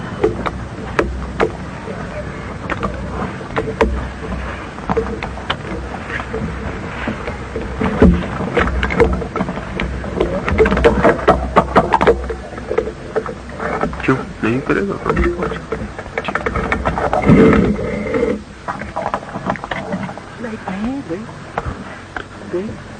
स्थित प्रज्ञ और भक्त में क्या भेद या समानता है? स्थित प्रज्ञ का अर्थ है जो भक्त नहीं रहा, भगवान हो गया। भक्त का अर्थ है जो भगवान होने की यात्रा पर है। भक्त रास्ते में है, स्थित प्रज्ञ पहुंच गया है। रास्ता वही है, पहुंचना वही है, लेकिन ये मुकाम पर पहुंचे हुए आदमी का नाम है स्थित प्रज्ञ, और भक्त यात्री का नाम है जो चल रहा है। समानता होगी ही, क्योंकि रास्ता और मंजिल जुड़े होते हैं। अन्यथा रास्ता मंजिल तक कैसे पहुंचेगा। समानता होगी ही, क्योंकि मंजिल सिर्फ रास्ते की पूर्णता है। जहां रास्ता पूरा हो जाता है वहां मंजिल आ जाती है। समानता होगी ही, क्योंकि जो रास्ते पर है वो एक अर्थ में मंजिल पर ही है। थोड़ा फासला है, बस डिस्टेंस का फासला है। अंतर जो है वो पहुंचने का और पहुंचते होने का है। भक्त चल रहा है, स्थित प्रज्ञ बैठ गया, पहुंच गया। इसलिए भक्त के लिए वे सारी अपेक्षाएं हैं जो स्थित प्रज्ञ की उपलब्धि बनेंगी, क्योंकि तभी वो वहां तक पहुंच सकेगा। भक्त की आखिरी मंजिल उसका भक्त होना मिट जाने की है। जब तक वो भगवान ना हो जाए तब तक तृप्ति नहीं हो सकती। भक्त कितना ही चिल्लाए और रोए परमात्मा के मिलन को, और मिलन हो भी जाए और दोनों आलिंगनबद्ध खड़े भी हो जाएं, तो भी भक्त का चिल्लाना बंद नहीं होगा, क्योंकि आलिंगन कितने ही निकट हो फिर भी दूर है। और हम किसी को कितने ही छाती से लगा लें फिर भी दोनों के बीच फासला है। अंतर तो पूर्ण तभी मिट सकता है जब एक ही हो जाए। इंच भर का अंतर भी उतना ही है जितना लाख मील का अंतर है। अंतर से कोई फर्क नहीं पड़ता। इंच के 1000वें हिस्से का अंतर भी उतना ही अंतर है जितना कि लाख मील का अंतर है। तो भक्त की तृप्ति तब भी नहीं हो सकती जब भगवान की छाती से लग के वो बैठ जाए, तब भी नहीं हो सकती, तब भी फासला है। यही तकलीफ तो प्रेमी की है। प्रेमी का कष्ट यही है कि वो कितने ही पास आ जाए तो भी दुखी रहेगा, प्रेमी को कितना ही पाले तो भी दुखी रहेगा। अगर ये बात समझ में आ जाए कि उसका दुख असल में यह है कि जब तक वो प्रेमी ही ना हो जाए तब तक दुखी रहेगा, और ये होना बड़ा मुश्किल है। प्रेम के तल पर तो होना मुश्किल है, बहुत मुश्किल है। कैसे ये होगा? कितने ही पास आके, इसलिए प्रेमी जितने पास आते जाएंगे उतना ही कष्ट शुरू होने लगेगा, क्योंकि जितने पास आएंगे उतने डिसइल्यूजनमेंट होगा। दूर थे तो ये ख्याल था कि पास आने से सुख मिल जाएगा, फिर जब पास ही आ गए अब कैसे सुख मिलेगा। अब और पास आने का कोई उपाय भी ना रहा, और तब प्रेमी एक दूसरे पर क्रोधित होना शुरू हो जाते। शायद सोचते हैं कि दूसरा कुछ बाधा डाल रहा है, दूसरा कोई नुकसान पहुंचा रहा है, दूसरा शायद ठीक से प्रेम नहीं कर रहा है, दूसरा शायद धोखा दे गया, दूसरा शायद किसी और के प्रेम में पड़ गया है। ये प्रेमी की चिंता शुरू हो जाती है पास आने पर। असली कारण यह है कि प्रेमी तब तक तृप्त नहीं हो सकता जब तक कि वो इतने निकट ना आ जाए कि दूरी ही ना बचे। ये तो तभी हो सकता है जब तक वो एक ना हो जाए। इसलिए जो भी प्रेमी हैं वे आज नहीं कल भक्त बनने शुरू हो जाएंगे, क्योंकि तब फिर शरीरधारी व्यक्ति के इतने निकट आना असंभव है। तब अशरीरी परमात्मा के निकट ही इतना आया जा सकता है जहां की कोई फासला ही ना बचे। तो सब प्रेमी आज नहीं कल भक्त बनेंगे, और सब प्रेम निवेदन आज नहीं कल प्रार्थना बन जाते हैं। अंततः बनने ही चाहिए, अन्यथा दुख देते रहेंगे। जो प्रेमी भक्त नहीं बन पाता वो सदा दुखी रहेगा, क्योंकि आकांक्षा उसकी भक्त की है और मांग वो प्रेम से पूरी करना चाह रहा है। चाहता कुछ और है, कर कुछ और रहा है। चाहता वो ये है कि बिल्कुल एक हो जाऊं, कि इतना फासला भी ना रहे कि मैं और तू का भी फासला बचे। चाहता वो ये है, लेकिन जिससे वो ये करना चाह रहा है उससे ये नहीं हो सकता। उससे मैं और तू का फासला बना ही रहेगा। दो व्यक्ति कभी इतने निकट नहीं आ सकते जहां कि मैं और तू का फासला गिर जाए। सिर्फ दो अव्यक्ति इतने निकट आ सकते हैं जहां मैं और तू का फासला मिट जाए। परमात्मा अव्यक्ति है। जिस दिन भक्त भी अव्यक्ति हो जाएगा उस दिन उपलब्धि हो जाएगी। जब तक भक्त बचा है, परमात्मा तो है ही नहीं इस अर्थ में जिस अर्थ में भक्त है। परमात्मा का तो होना ना होने जैसा है, उसकी उपस्थिति अनुपस्थिति जैसी है। ये बड़े मजे की बात है, थोड़ा ख्याल में लेनी जरूरी है। अगर हम निरंतर पूछते हैं, दुनिया में सारे भक्तों ने पूछा है कि परमात्मा प्रकट क्यों नहीं होता, क्योंकि अगर परमात्मा प्रकट हो जाए तो उससे मिलन असंभव है। सिर्फ अप्रगट से ही पूर्ण मिलन हो सकता है। भक्तों ने निरंतर पूछा है कि तुम छिपे क्यों हो, सामने क्यों नहीं आते हो। अगर वो सामने आ जाए तो इतना बड़ा पर्दा गिर जाएगा कि फिर मिलन हो ही नहीं सकता। वो छिपा है इसलिए मिलने की संभावना है, वो अदृश्य है इसलिए उसमें डूबा जा सकता है। वो दृश्य बन जाए तो दीवार बन जाएगी और मिलन असंभव है। एक बहुत अद्भुत फकीर एक हार्ट ने कहा है, परमात्मा को धन्यवाद दिया है कि तेरी अनुकंपा अपार है कि तू दिखाई नहीं पड़ता, तेरी अनुकंपा अपार है कि तू पकड़ में नहीं आता, तेरी अनुकंपा अपार है कि तू खोजे से कहीं भी नहीं मिलता, कहीं भी नहीं पाते हैं तुझे। क्यों है तेरी अनुकंपा अपार? क्योंकि इस भांति तू हमें भी ये निरंतर सिखाया जाता है कि जब तक तुम भी ऐसे ना हो जाओ कि खोजे से ना मिलो, कि जब तक तुम भी ऐसे ना हो जाओ कि दिखाई ना पड़ो, कि जब तक तुम भी ऐसे ना हो जाओ कि न होने जैसे हो जाओ, तब तक मिलन असंभव है। भगवान तो अरूप है, जिस दिन भक्त भी अरूप हो जाता है उस दिन मिलन हो जाता है। इसलिए बाधा सिर्फ भक्त की तरफ से, भगवान की तरफ से कोई बाधा नहीं। स्थित प्रज्ञ का अर्थ है भक्त जो अरूप हो गया। अब वो भगवान को भी नहीं चिल्लाता क्योंकि कौन चिल्लाए, अब वो प्रार्थना भी नहीं करता क्योंकि कौन करे, किसकी करे। या अब हम ऐसा कह सकते हैं कि वो जो भी करता है वही प्रार्थना है, या वो जो भी चिल्लाता है या नहीं चिल्लाता है वही भगवान के लिए निवेदन है। अब हम दोनों तरह से कह सकते हैं। स्थिति प्रज्ञ का अर्थ है कि मनुष्य भी वैसा हो गया जैसा परमात्मा है। भक्त का अर्थ है कि उसने यात्रा तो शुरू की परमात्मा की तरफ, लेकिन अभी वो मनुष्य है और उसकी सब आकांक्षाएं अपेक्षाएं मनुष्य की। मीरा कितनी चिल्ला रही, उसके गीत बड़े अद्भुत हैं, इस अर्थ में अद्भुत हैं कि वे बड़े मानवीय हैं। उसकी सारी चिल्लाहट एक प्रेमी की चिल्लाहट, एक भक्त। वो कहती है कि स्टेज सजा दी है और तुम आ जाओ, अब मैं तुम्हारे लिए द्वार खोल के प्रतीक्षा कर रही हूं। ये सब मानवीय प्रतीक्षाएं। भक्त का मतलब है मनुष्य जो परमात्मा की तरफ चल पड़ा लेकिन अभी मनुष्य है।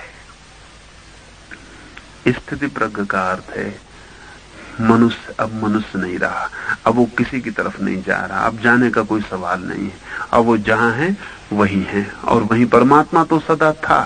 सिर्फ हम अरूप हो जाते, हम अदृश्य हो जाते, हम ना हो जाते। जीसस का वचन है जो अपने को बचाएगा वो खो देगा और जो अपने को खो देता है वो पा लेगा। स्थिति प्रज्ञ ने अपने को खो दिया इसलिए पा लेता है। भक्त अभी पाने चला है और खुद है। अनुभव उसे धीरे धीरे मिटाएगा। कबीर का वचन है कि खोजते खोजते फिर मैं ही खो गया और कोई उपाय न था। खोजने निकले थे किसी को, आखिर में पाया कि खोज ने खुद को ही छीन लिया। हेरत हेरत है सखी रहा कबीर हेराई।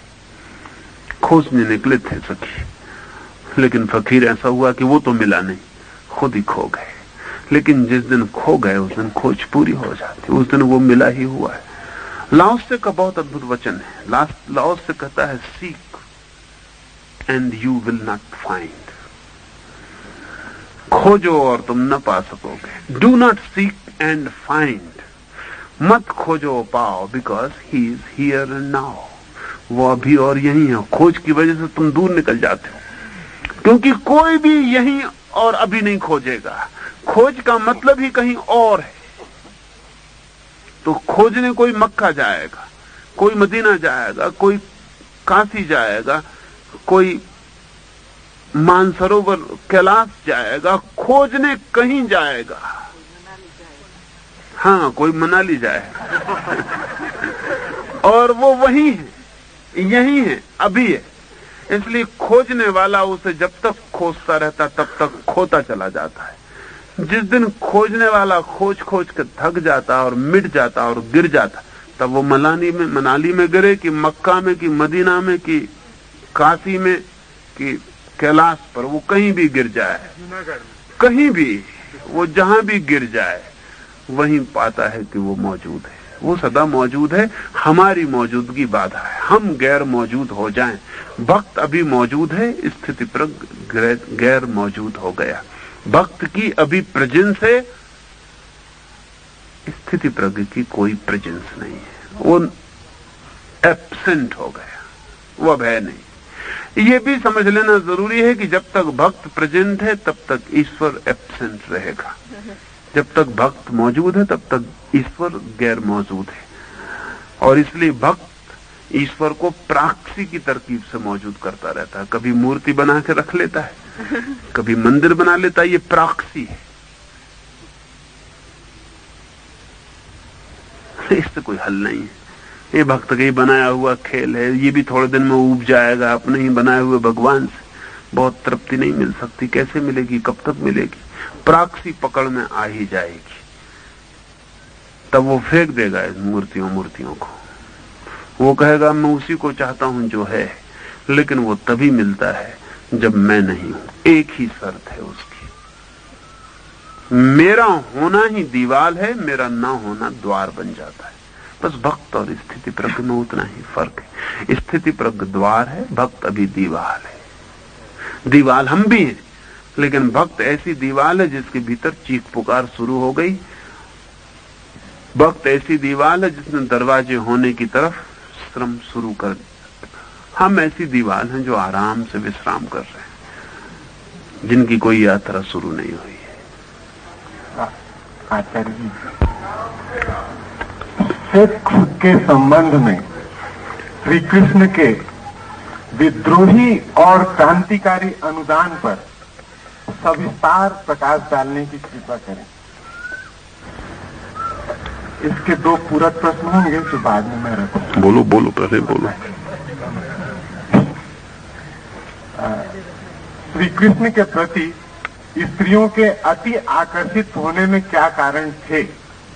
हजारों लाखों गोपियां उनके पीछे दीवानी थीं और उनके सहवास से ही उन्हें तृप्ति मिलती थी। ऐसा क्यों होता था? एक। दूसरा, यदि प्रेम पूर्णता से काम शून्यता आती है तो काम शून्यता की उपलब्धि के बाद बच्चे कैसे पैदा होंगे, अर्थात काम शून्यता में संभोग कैसे घटित होगा? क्या आत्म समाधि, ब्रह्म समाधि और निर्वाण समाधि के बाद संभोग संभव है? क्योंकि संभोग के लिए प्राणों की चंचलता आवश्यक है ना। इस संबंध में बहुत सी बात तो हो गई है,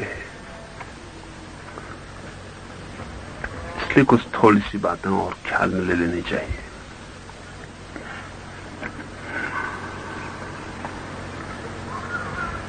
कृष्ण के प्रति आकर्षण लाखों स्त्रियों का,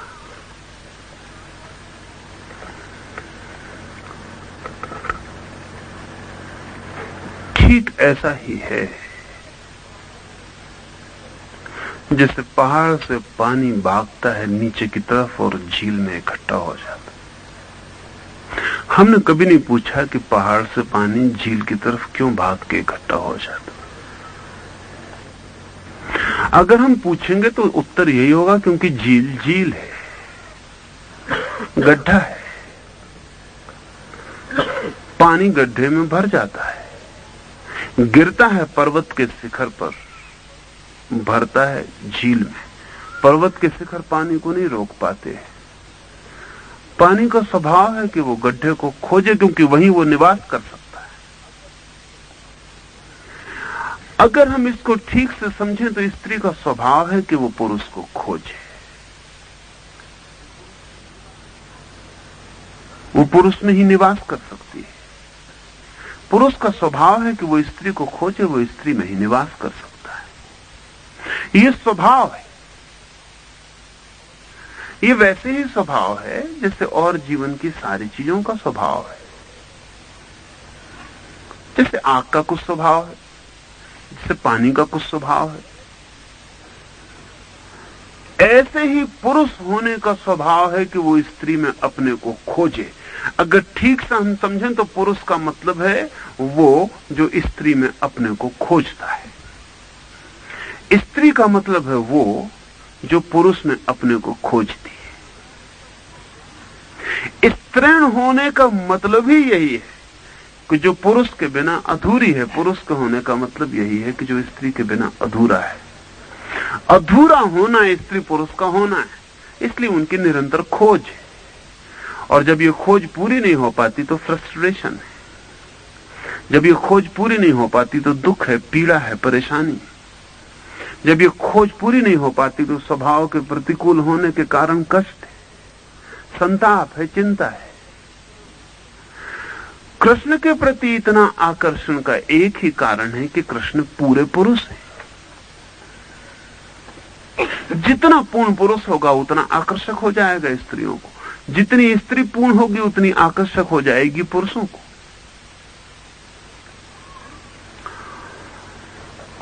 पुरुष की पूर्णता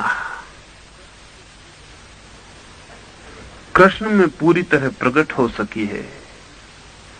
महावीर कम पुरुष नहीं, ठीक कृष्ण जैसे ही पूरे पुरुष है, लेकिन महावीर की पूरी साधना अपने पुरुष होने को छोड़ देने की साधना है। महावीर की पूरी साधना वो जो स्त्री पुरुष के नियम का जगत है उसके पार हो जाने की साधना। फिर भी इस सारी साधना के बावजूद भी महावीर की भिक्षुणी 40,000 और भिक्षु 10,000 है। फिर भी स्त्रियां ही ज्यादा आकर्षित हुई। जहां 4 साधु महावीर के दीक्षित हुए वहां 3 स्त्रियां हैं और 1 पुरुष है। तो अगर महावीर के पास भी 40,000 सन्यासियां इकट्ठी हो जाती हैं, ऐसे व्यक्ति के पास जिसकी सारी साधना पुरुष स्त्री होने के ट्रांसेंडेंस की, पार जाने की, जो अपने पुरुष होने को इंकार करता है, किसी के स्त्री होने को इंकार करता है, जो कहता है कि ये संसार की बात है, इनसे पार सत्य, लेकिन वो भी स्त्रियों के लिए आकर्षक है।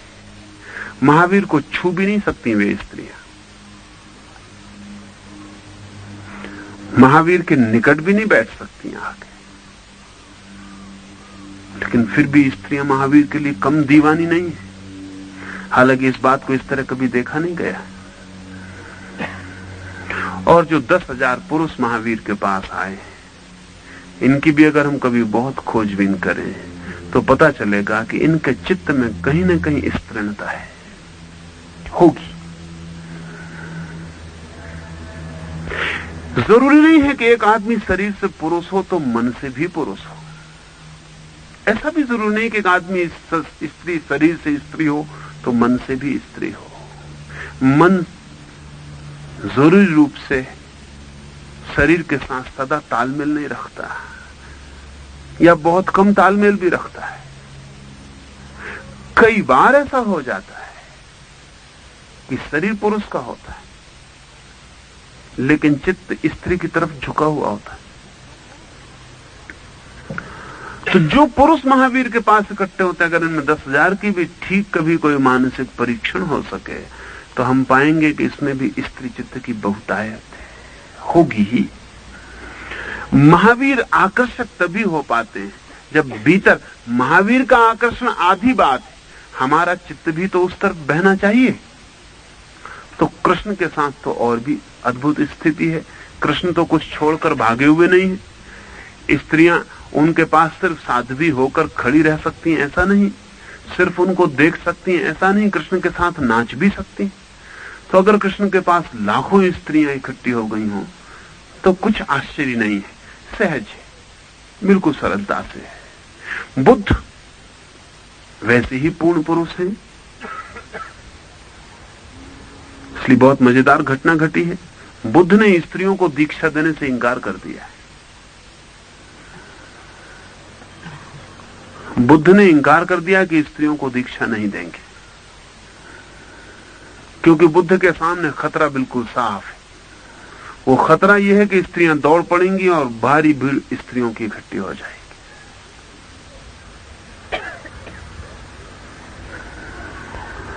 और जरूरी नहीं है कि ये स्त्रियां साधना के लिए ही आतुर होकर आई हों। बुद्ध का आकर्षण बहुत कीमती हो सकता है।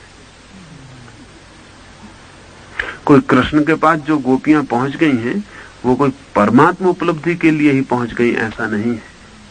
कृष्ण भी काफी परमात्मा है, यानी कृष्ण के पास होना भी बड़ा सुखद है। तो कृष्ण को तो इससे चिंता नहीं होती कि कौन किस लिए आया है, क्योंकि कृष्ण को कोई चुनाव नहीं है। लेकिन बुद्ध को चुनाव है, और बुद्ध सख्ती से इंकार करते हैं कि स्त्रियों को दीक्षा नहीं देंगे। और बड़े दिनों तक ये संघर्ष चलता है और स्त्रियों का बड़ा आंदोलन चलता है, और स्त्रियां सख्ती से बुद्ध की इस बात की खिलाफत करती हैं कि हमारा क्या कसूर है कि हमें दीक्षा नहीं मिलेगी। और बड़ी मजबूरी में और बड़ी दबाव में और बड़े आग्रह में बुद्ध राजी होते हैं। अभी थोड़ा सोचने जैसा मामला है कि बुद्ध का इतनी देर तक ये कहे चले जाना कि नहीं दूंगा दीक्षा, क्योंकि बुद्ध को इसमें साफ एक बात दिखाई पड़ती है कि जो 100 स्त्रियां आती हैं, उसमें 99 के आने की संभावना का कारण बुद्ध है, बुद्धत्व नहीं। ये साफ दिखाई पड़ रहा है। ये इतना साफ दिखाई पड़ रहा है कि बुद्ध रेसिस्ट करते हैं।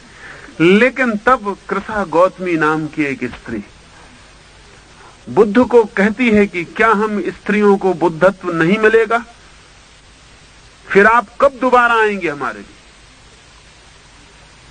और अगर हम चूके तो जिम्मेदारी तुम्हारी होगी। कि हमारा कसूर क्या है? हमारा स्त्री होना कसूर है? ये 100वीं स्त्री है, 99 वाली स्त्री नहीं है। इस कृसा गौतमी के लिए बुद्ध को झुकना पड़ता है। ये बुद्ध के लिए नहीं आई, ये बुद्धत्व के लिए आई है। वो कहती हमें तुमसे प्रयोजन नहीं है, लेकिन तुम्हारे होने का लाभ पुरुष ही उठा पाएंगे। हम सिर्फ स्त्री होने से वंचित रह जाएंगे। स्त्री होने का ऐसा दंड हमें मिल रहा है, और आप भी इसमें चुनाव करते हैं। तो कृसा गौतमी को आज्ञा दी जाती, फिर द्वार खुल जाता है। और फिर वही होता है जो महावीर के पास हुआ। पुरुष कम पड़ जाते हैं, स्त्रियां रोज ज्यादा होती चली जाती। आज भी मंदिरों में स्त्रियां ज्यादा हैं, पुरुष कम है। तब तक पुरुष मंदिरों में कम होंगे जब तक स्त्री तीर्थंकर और स्त्री अवतारों की मूर्तियां मंदिर में ना हो, तब तक कम होंगे। क्योंकि 100 जाते हैं, उसमें से 99 बहुत सहज कारणों से जाते हैं, एक ही असहज कारण से जाता है। कृष्ण के पास तो बहुत ही सरल बात है। कृष्ण के लिए तो कोई बाधा ही नहीं है। कृष्ण तो जीवन की समग्रता को अंगीकार कर लेते हैं, और कृष्ण अपने पुरुष होने को स्वीकार करते हैं, किसी के स्त्री होने को स्वीकार करते हैं। सच तो यह है कि कृष्ण ने शायद भूल के भी जरा सा भी अपमान किसी स्त्री का नहीं किया। जीसस के वचनों में भी संभावना है, महावीर के वचनों में भी, बुद्ध के वचनों में भी स्त्री के अपमान की संभावना है। और कारण सिर्फ इतना ही है कि वे अपने पुरुष होने को मिटाना चाह रहे हैं, और कोई कारण नहीं। स्त्री से कोई वास्ता नहीं। महावीर या बुद्ध या जीसस अपने सेक्सुअल बीइंग को, अपने बायोलॉजिकल बीइंग को, अपने जैविक अस्तित्व को पहुंच डालना चाह रहे हैं। स्वभाव था स्त्री उनको न पहुंचने देगी। स्त्री पास पहुंचेगी तो उनका पुरुष होना प्रकट हो सकता है। उनका पुरुष होने को भोजन मिलता है। लेकिन जीसस जैसे उदास आदमी के पास भी, जीसस जैसे जिसके होंठ पे बांसुरी नहीं है, उसके पास भी स्त्रियां इकट्ठी हो गई। और जीसस की सूली पर से लाश जिन्होंने उतारी वो पुरुष न थे, वे स्त्रियां थी। उस युग की सर्वाधिक सुंदरी स्त्री मैरी मैगदलेन, उसने उस लाश को उतारा। पुरुष तो भाग गए थे, स्त्रियां रुकी थी। पुरुष तो जा चुके थे, पर स्त्रियां रुकी थी। और जीसस ने स्त्रियों के लिए सम्मान का कभी एक वचन नहीं कहा।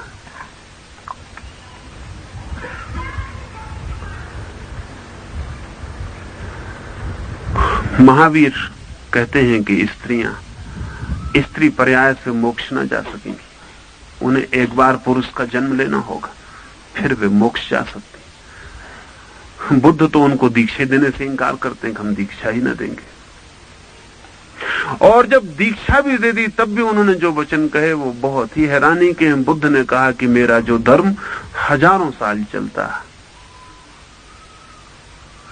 अब वो 500 साल से ज्यादा नहीं चल पाएगा, क्योंकि स्त्रियां दीक्षित हो गई। कथन में सच्चाई तो थी। सवाल ये नहीं है, सवाल ये नहीं है। बुद्ध की तरफ से कथन में सच्चाई थी, बुद्ध की तरफ से कथन में सच्चाई थी, क्योंकि बुद्ध का जो मार्ग है उस मार्ग में, या महावीर का जो मार्ग है उस मार्ग में स्त्री के लिए उपाय नहीं है बहुत, लेकिन महावीर और बुद्ध बड़े आकर्षक हैं और स्त्री आ जाती। सच्चाई उनके मार्ग के संदर्भ में, सच्चाई एब्सोल्यूट नहीं है। स्त्री के लिए कोई बाधा नहीं है मोक्ष जाने से, कोई बाधा नहीं है, लेकिन मार्ग अन्यथा होगा, महावीर वाले मार्ग से नहीं हो सकता। ऐसे ही जैसे कि हमने दो रास्ते में, पहाड़ पे एक सीधी चढ़ाई हो और वहां तख्ती लगा दी हो कि स्त्रियां यहां से नहीं, और एक लंबी चढ़ाई का गोल रास्ता हो और वहां एक तख्ती लगी हो कि स्त्रियां यहां से। बस इतना ही फर्क है। ये रास्ते के संदर्भ में सच है, महावीर के रास्ते के संदर्भ में ये बिल्कुल सच है कि स्त्री जा नहीं सकती मोक्ष। अगर महावीर के मार्ग से ही जाने की किसी स्त्री को जिद हो तो उसे एक बार पुरुष के रूप में लौटना जरूरी है, क्योंकि सीधी चढ़ाई का रास्ता है। चढ़ाई के कई कारण हैं।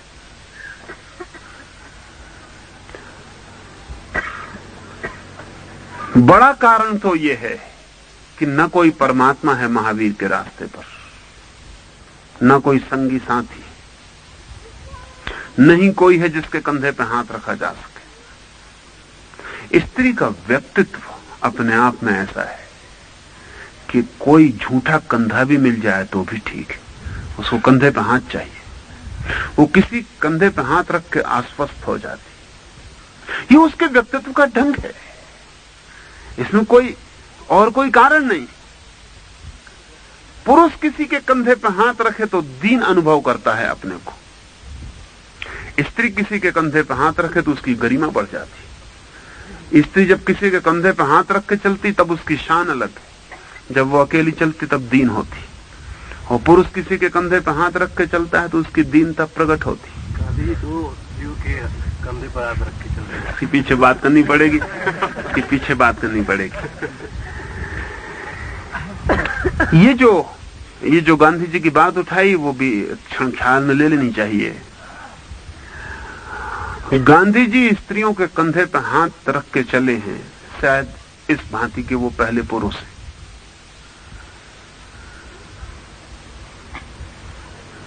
कोई पुरुष कभी किसी स्त्री के कंधे पर हाथ रख के नहीं चला है। बूढ़े थे? नहीं, बूढ़े नहीं थे, तब भी वो रखते थे।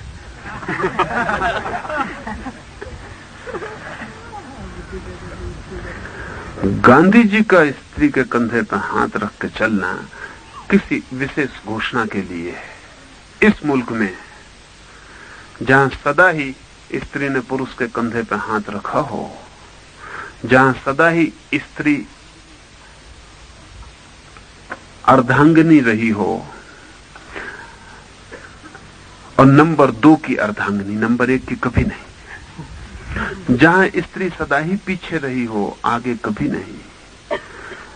जहां स्त्री का होना ही सेकेंडरी हो गया हो, द्वितीय कोटि का हो गया हो, वहां गांधी को लगता है कि किसी पुरुष को यह घोषणा करनी चाहिए कि स्त्री के कंधे भी इतने कमजोर नहीं, उस पर भी हाथ रखा जा सकता है। ये एक लंबी परंपरा के खिलाफ एक प्रयोग है और कुछ भी नहीं, और कोई कारण नहीं। हालांकि गांधी जी स्त्रियों के कंधों पर हाथ रखे हुए बहुत सुंदर नहीं मालूम पड़ते, और गांधी जी के हाथ के नीचे दबी हुई स्त्रियां भारी बोझ से ग्रसित मालूम होती। असल में ये बिल्कुल स्वभाव के प्रतिकूल किया जा रहा है। ये है नहीं ठीक, ये है नहीं ठीक। ये स्त्री और पुरुष के बीइंग के संबंध में गांधी की समझ बहुत नहीं है। सिर्फ एक परंपरा का विरोध है, वो बात अलग है। एक व्यवस्था का विरोध है, वो बात अलग है। लेकिन स्त्री और पुरुष के व्यक्तित्व के संबंध में गांधी की समझ बहुत गहरी नहीं है। इसलिए गांधी ने बहुत सी स्त्रियों को करीब करीब पुरुष बना के छोड़ दिया। और स्त्री जाति को फायदा हुआ है ऐसा मैं नहीं कहूंगा। स्त्री जाति को गहरा नुकसान हुआ है, क्योंकि स्त्री को पुरुष नहीं बनाया जा सकता। उसके स्त्री होने का अपना ढंग है, और उसके ढंग की खूबी ही ये है। ये बड़े मजे की बात है कि न केवल स्त्री जब किसी के कंधे पर हाथ रखती तो खुद गौरवान्वित होती, उस पुरुष को भी गरिमा से भर देती। ऐसा नहीं है, ये कुछ सिर्फ लेना ही नहीं है, इसमें देना भी है। ये सिर्फ कंधे का सहारा लेके ऐसा नहीं कि स्त्री को ही कुछ मिल जाता है, पुरुष को भी बहुत कुछ मिलता है। ऐसा पुरुष जिसके कंधे पे किसी स्त्री ने हाथ नहीं रखा, वो भी बहुत दीनता का अनुभव करता है, दीनता का अनुभव करता है। ये जो महावीर, बुद्ध, जीसस, इन सारे लोगों के व्यक्तित्व में जैविक व्यक्तित्व का निषेध इनकी साधना का हिस्सा है। कृष्ण के जीवन में समस्त की स्वीकृति साधना है। उसमें जैविक भी स्वीकार है, उसमें वो जो सेक्सुअल बीइंग है वो भी स्वीकार है, वो जो काम शरीर है वो भी स्वीकार है, वो जो काम चित्त है वो भी स्वीकार है। कृष्ण कहते हैं सब स्वीकार है, निषेध कुछ भी नहीं है। कृष्ण के हिसाब से तो जो निषेध करता है वो किसी न किसी अर्थ में थोड़ा ना बहुत नास्तिक है। असल में निषेध करना ही नास्तिकता है। कितनी मात्रा में कोई करता है? कोई कहता है कि हम शरीर को स्वीकार नहीं करते तो शरीर के प्रति नास्तिक है। कोई कहता हम यौन को स्वीकार नहीं करते तो यौन के प्रति नास्तिक है। कोई कहता हम ईश्वर को स्वीकार नहीं करते तो ईश्वर के प्रति नास्तिक है। लेकिन अस्वीकृति नास्तिकता का ढंग है, स्वीकृति आस्तिकता है। इसलिए न मैं महावीर को, न बुद्ध को, न जीसस को इतना आस्तिक कह सकता हूं जितना आस्तिक मैं कृष्ण को कहता हूं। समस्त स्वीकृत है, निषेध है ही नहीं, निंदा है ही नहीं, जो भी है उसकी अपनी जगह है अस्तित्व में। इस वजह से कृष्ण के पास अगर लाखों स्त्रियां इकट्ठी हो सकें तो आकस्मिक नहीं है। और 5 इकट्ठे होने का कारण न था। महावीर के पास इकट्ठे हो तो भी एक डिस्टेंस, एक फॉर्मल डिस्टेंस जरूरी है। महावीर के पास भी खड़े हो तो एक शिष्टाचार का जितना फासला है उतना रखना पड़ेगा। महावीर के गले को स्त्री जाके मिल जाए तो एकदम अशिष्टता हो जाएगी। न तो महावीर इसे बर्दाश्त करेंगे, न उस स्त्री को इससे कोई सुख और शांति मिलेगी, अपमान ही मिलेगा। महावीर कैसे बर्दाश्त नहीं करेंगे? महावीर इसलिए बर्दाश्त नहीं करेंगे कि महावीर उसे बिल्कुल स्वीकार नहीं करेंगे, वो पत्थर की तरह खड़े रह जाएंगे। उनका पूरा अस्तित्व उसे इंकार करेगा। वो कहेंगे नहीं कि मत छुओ, मगर ऐसा लगेगा कोई शिलाखंड को हाथों में ले लिया। और स्त्री का अपमान इससे नहीं होता कि कोई कह दे कि मत छुओ, अपमान इससे होता है वो किसी को छुए और दूसरी तरफ से कोई रिस्पांस ना हो, कोई उत्तर ना हो। ये सवाल नहीं। महावीर ऐसे हैं, इसमें कोई उपाय नहीं। वो कोई स्त्री का अपमान करने जा रहे हैं ऐसा नहीं है, ये उनका अपना होने का ढंग है। इसलिए स्त्रियां महावीर के आसपास, जिसको हम कहें एक औपचारिक फासला सदा कायम रखती, उनके पास नहीं जाया जा सकता। उनके अस्तित्व का एक घेरा है जिसमें प्रवेश नहीं किया जा सकता। वैसे ही लेकिन कृष्ण के साथ स्थिति बिल्कुल और है। कृष्ण के साथ अगर कोई स्त्री कोई फासला रखना चाहेगी तो मुश्किल में पड़ जाएगी। वो अगर दूर खड़ी होगी तो पाएगी कि गिरती है पास। अगर कृष्ण के पास जाएगी तो उसे पास आना ही पड़ेगा, जहां तक कि पास जाया जा सकता है। जहां के आगे जाने का उपाय ही ना हो वो बात दूसरी, लेकिन जहां तक पास जाया जा सकता है कृष्ण के पास जाना ही पड़ेगा। जैसे कि कृष्ण पुकारते हुए हैं, एक निमंत्रण है। तो मैंने कहा कि महावीर एक शिलाखंड की तरह खड़े रह जाएंगे, कोई छुएगा भी तो पता चलेगा कि पत्थर है। हेनरी थारो के संबंध में इमर्सन ने कहीं कहा है कि अगर हेनरी थारो से हाथ कोई मिलाए तो ऐसा लगता है वृक्ष की किसी सूखी शाखा को हाथ में ले लिया, क्योंकि हेनरी थारो उत्तर ही नहीं देता, सिर्फ हाथ दे देता है। और हाथ बिल्कुल मुर्दा होता है, उसमें कुछ नहीं होता, उसमें कोई गर्मी नहीं होती, उसमें कोई धारा नहीं होती, उसमें कुछ होता ही नहीं, सिर्फ हाथ होता है। हेनरी थारो की महावीर से दोस्ती बन सकती है।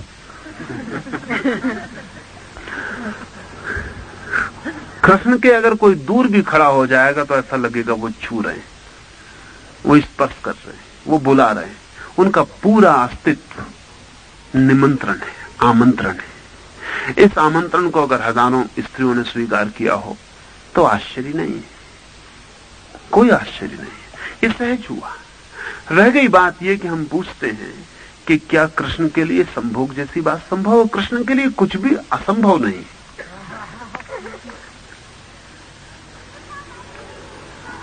हमारे लिए संभोग प्रश्न है, कृष्ण के लिए प्रश्न नहीं है।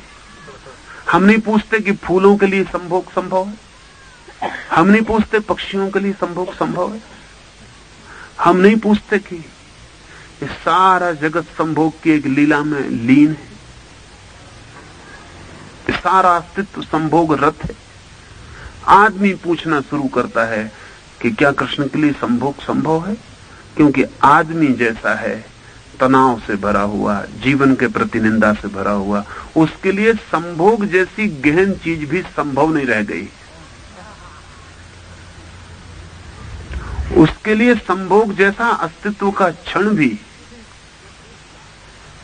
जटिल जाल बन गया है, वो भी सिद्धांतों की दीवालों की ओट में खड़ा हो गया है। संभोग का अर्थ ही क्या है? संभोग का अर्थ इतना ही है कि दो शरीर इतने निकट आ जाएं जितने की प्रकृति उन्हें निकट ला सकती, और कोई अर्थ नहीं है। दो शरीर अपनी जैविक निकटता में, बायोलॉजिकल इंटीमेसी में आ जाएं, उसके आगे प्रकृति का उपाय नहीं। प्रकृति की आखिरी जो निकटता है वो संभोग है। प्रकृति के तल पर जो निकटतम नाता है वो संभोग है, उस प्रकृति का उपाय नहीं। उसके आगे फिर परमात्मा का ही क्षेत्र शुरू होता है। लेकिन कृष्ण प्रकृति की निकटता को स्वीकार करते हैं, वो कहते हैं प्रकृति भी परमात्मा की है। कृष्ण के लिए संभोग विचारणी नहीं है, प्रश्न नहीं है, समस्या नहीं, जीवन का एक तथ्य है। हमें बहुत कठिनाई होगी, हमने संभोग को एक समस्या बना दिया, जीवन का तथ्य नहीं रखा। अभी हमने और चीजों को नहीं बनाया, हम और चीजों को भी कल बना सकते हैं। हम कह सकते हैं कल की कृष्ण आंख खोलते हैं कि नहीं। अगर हम कभी एक सवाल उठा लें और एक सिद्धांत बना लें कि आंख खोलना पाप है, तो फिर ये भी हो जाएगा। फिर हम पूछेंगे कि उन्होंने आंख खोली कि नहीं। अभी हम नहीं बनाएंगे ये सवाल। अभी हम सवाल उन्हीं चीजों को, जिनको हम सवाल बना लेते हैं, उनको हम पूछते हैं कि ऐसा करेंगे या नहीं। मेरी अपनी समझ ये है, कृष्ण के जीवन में कोई मर्यादा नहीं है। यही उनका व्यक्तित्व है, यही उनकी विशेषता। मर्यादा वे मानते ही नहीं। मर्यादा ही उनके लिए बंधन है और अमर्यादा ही उनके लिए मुक्ति है। लेकिन जो अर्थ हम लेते हैं अमर्यादा का, वो उनके लिए नहीं। हमारे लिए अमर्यादा का अर्थ मर्यादा का उल्लंघन है। कृष्ण के लिए अमर्यादा का अर्थ मर्यादा की अनुपस्थिति है। इसको ख्याल में ले लेने तो कठिनाई होती, हो जाता है, हो सकता है, नहीं फलित होता तो नहीं होता है, नहीं होता है। इसको चिंतना से वो नहीं चलते हैं। इसको सोच के नहीं चलते। हमारी बड़ी अजीब हालत है, हमने संभोग को मानसिक साइकोलॉजिकल बना लिया है। हम संभोग को भी सोचते करते हैं तो सोचते हैं, नहीं करते हैं तो सोचते। संभोग भी हमारा निर्णय बन के चलता है, कृष्ण के लिए निर्णय नहीं है। अगर किसी का प्रेम क्षण इतने निकट आ जाए कि संभोग घटित हो जाए, हैपनिंग हो जाए, तो कृष्ण अवेलेबल है, कृष्ण उपलब्ध है। न घटित हो तो कृष्ण आतुर नहीं, न कृष्ण प्रशंसा है। जो हो जाता है उसमें सहज जीने की सिर्फ राजी स्वीकृति, स्वीकार है। मैं फिर दोहराऊं कि हमारे अर्थों में स्वीकार नहीं, क्योंकि हम स्वीकार भी अगर करते हैं तो अस्वीकार के खिलाफ करते हैं। कृष्ण का स्वीकार का मतलब है सिर्फ कि अस्वीकार नहीं। इसलिए कृष्ण को समझना हमें सबसे ज्यादा जटिल है। महावीर को समझना आसान, बुद्ध को समझना आसान, जीसस को समझना आसान, मोहम्मद को समझना आसान। सारी इस पृथ्वी पर कृष्ण को समझना सर्वाधिक कठिन है। अधिक अन्याय उनके साथ हो जाना सहज ही हो जाता है। हमारी सारी धारणाएं महावीर, बुद्ध, जीसस और मोहम्मद ने निर्मित की। हमारी सारी धारणाओं का जगत, हमारे विचार, हमारे सिद्धांत, हमारे शुभ अशुभ की व्याख्या महावीर, बुद्ध, जीसस, मोहम्मद, कन्फ्यूशियस इनने तय की है। इसलिए इनको समझना हमें सदा आसान है, क्योंकि हम इनसे निर्मित हुए। कृष्ण ने हमें निर्मित नहीं किया। असल में कृष्ण किसी को निर्मित ही नहीं करते, वो कहते हैं जो है वो ठीक है। निर्माण का सवाल मित हुए हैं, कृष्ण ने तो किसी को निर्मित किया नहीं। इसलिए कृष्ण को समझना बहुत मुश्किल हो जाता है। जब भी हम कृष्ण को समझते हैं तो या तो महावीर का चश्मा हमारी आंख पर होगा, या बुद्ध का चश्मा होगा, या क्राइस्ट का होगा, या कन्फ्यूशियस का होगा। किसी ना किसी मर्यादा को स्वीकार करने वाले व्यक्ति का चश्मा अनिवार्य रूप से हमारी आंख पर होगा, उससे हम कृष्ण को देखेंगे। और कृष्ण कहते हैं तुम्हें अगर मुझे देखना है तो चश्मा उतार दो। बहुत मुश्किल है मामला। वो चश्मा नहीं उतारोगे तो कृष्ण में कुछ ना कुछ गड़बड़ दिखाई पड़ेगी, वो आपके चश्मे की वजह से दिखाई पड़ेगी। लेकिन आप चश्मा उतारो तो कृष्ण अत्यंत सहज पुरुष है। पूछा जा सकता है कि इतनी सहज स्त्री क्यों पृथ्वी पर नहीं हो सकी। एक आध स्त्री तो होनी ही चाहिए थी ना। कृष्ण को एक आध जवाब स्त्री को देना चाहिए था। कोई इतनी सहज स्त्री क्यों ना हो सकी कि लाखों पुरुष उसके प्रति आकर्षित हों।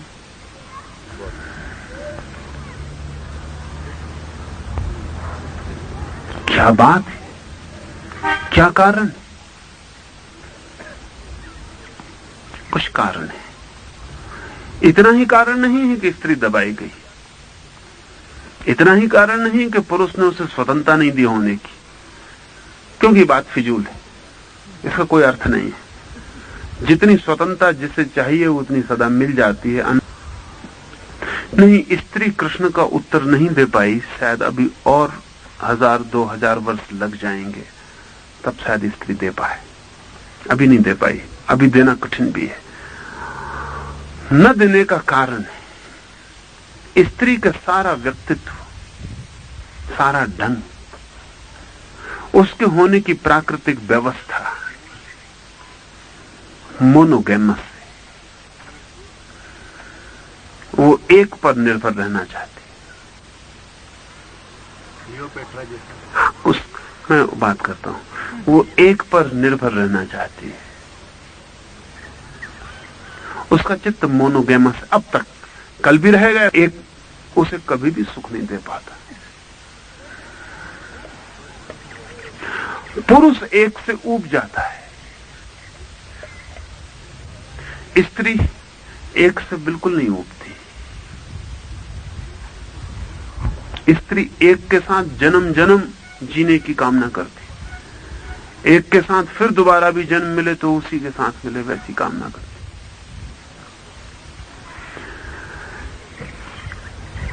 ये जो एक स्त्री पुरुष का संबंध है, ये पुरुष ने कम तय किया है, ये स्त्री ने ज्यादा तय करवा लिया है।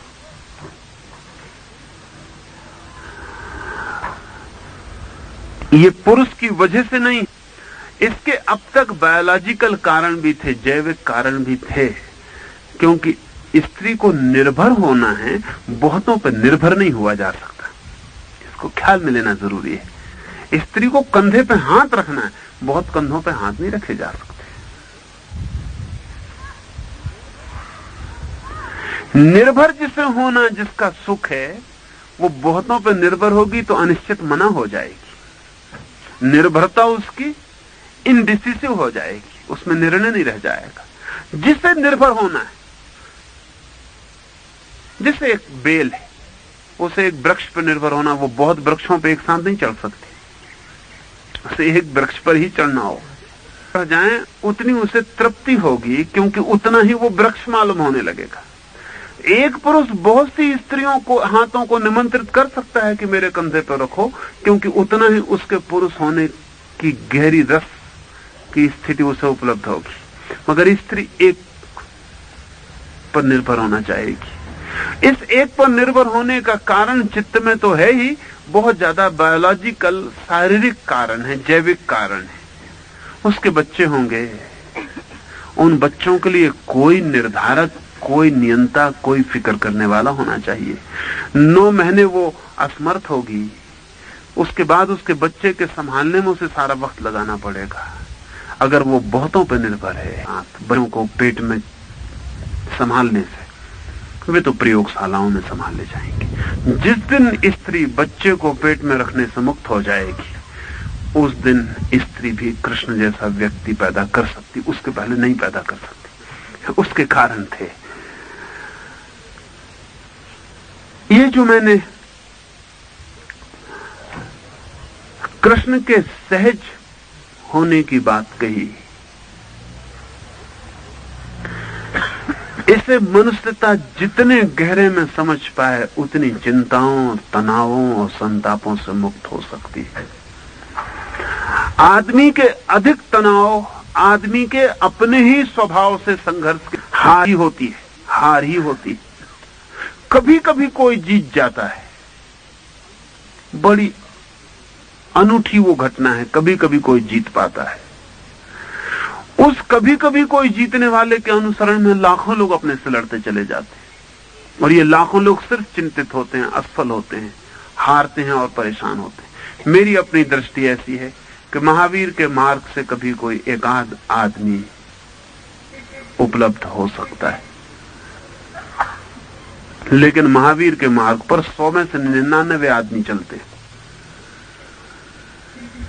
कृष्ण के मार्ग से 99 आदमी उपलब्ध हो सकते हैं, लेकिन कृष्ण के मार्ग से एक आध आदमी भी नहीं चलता है। बहुत नरो है और बड़े दुरूह है, क्योंकि व्यक्ति को अपने से ही लड़के गुजरना है। कभी कभी कोई सफलता उपलब्ध होती है। कृष्ण का मार्ग राजपथ की तरह है, उस पर बहुत लोग जा सकते हैं, लेकिन उस पर बहुत कम लोग जाएंगे, बहुत कम लोग जाते हैं, क्योंकि सहज होने की क्षमता ही जैसे आदमी खोता चला गया, असहज होना ही सहज हो गया, रुग्ण होना ही हम। फ्रायड के बाद अब भविष्य में कृष्ण रोज रोज सार्थक होते चले जाएंगे, क्योंकि फ्रायड के बाद पहली बार मनुष्य के चित्त की सहजता को स्वीकृति मिलने की भूमिका बन रही है। जैसा मनुष्य है उस मनुष्य को ही विकसित करना है। अब तक जैसा मनुष्य होना चाहिए उसको हमने पैदा करने की कोशिश की थी।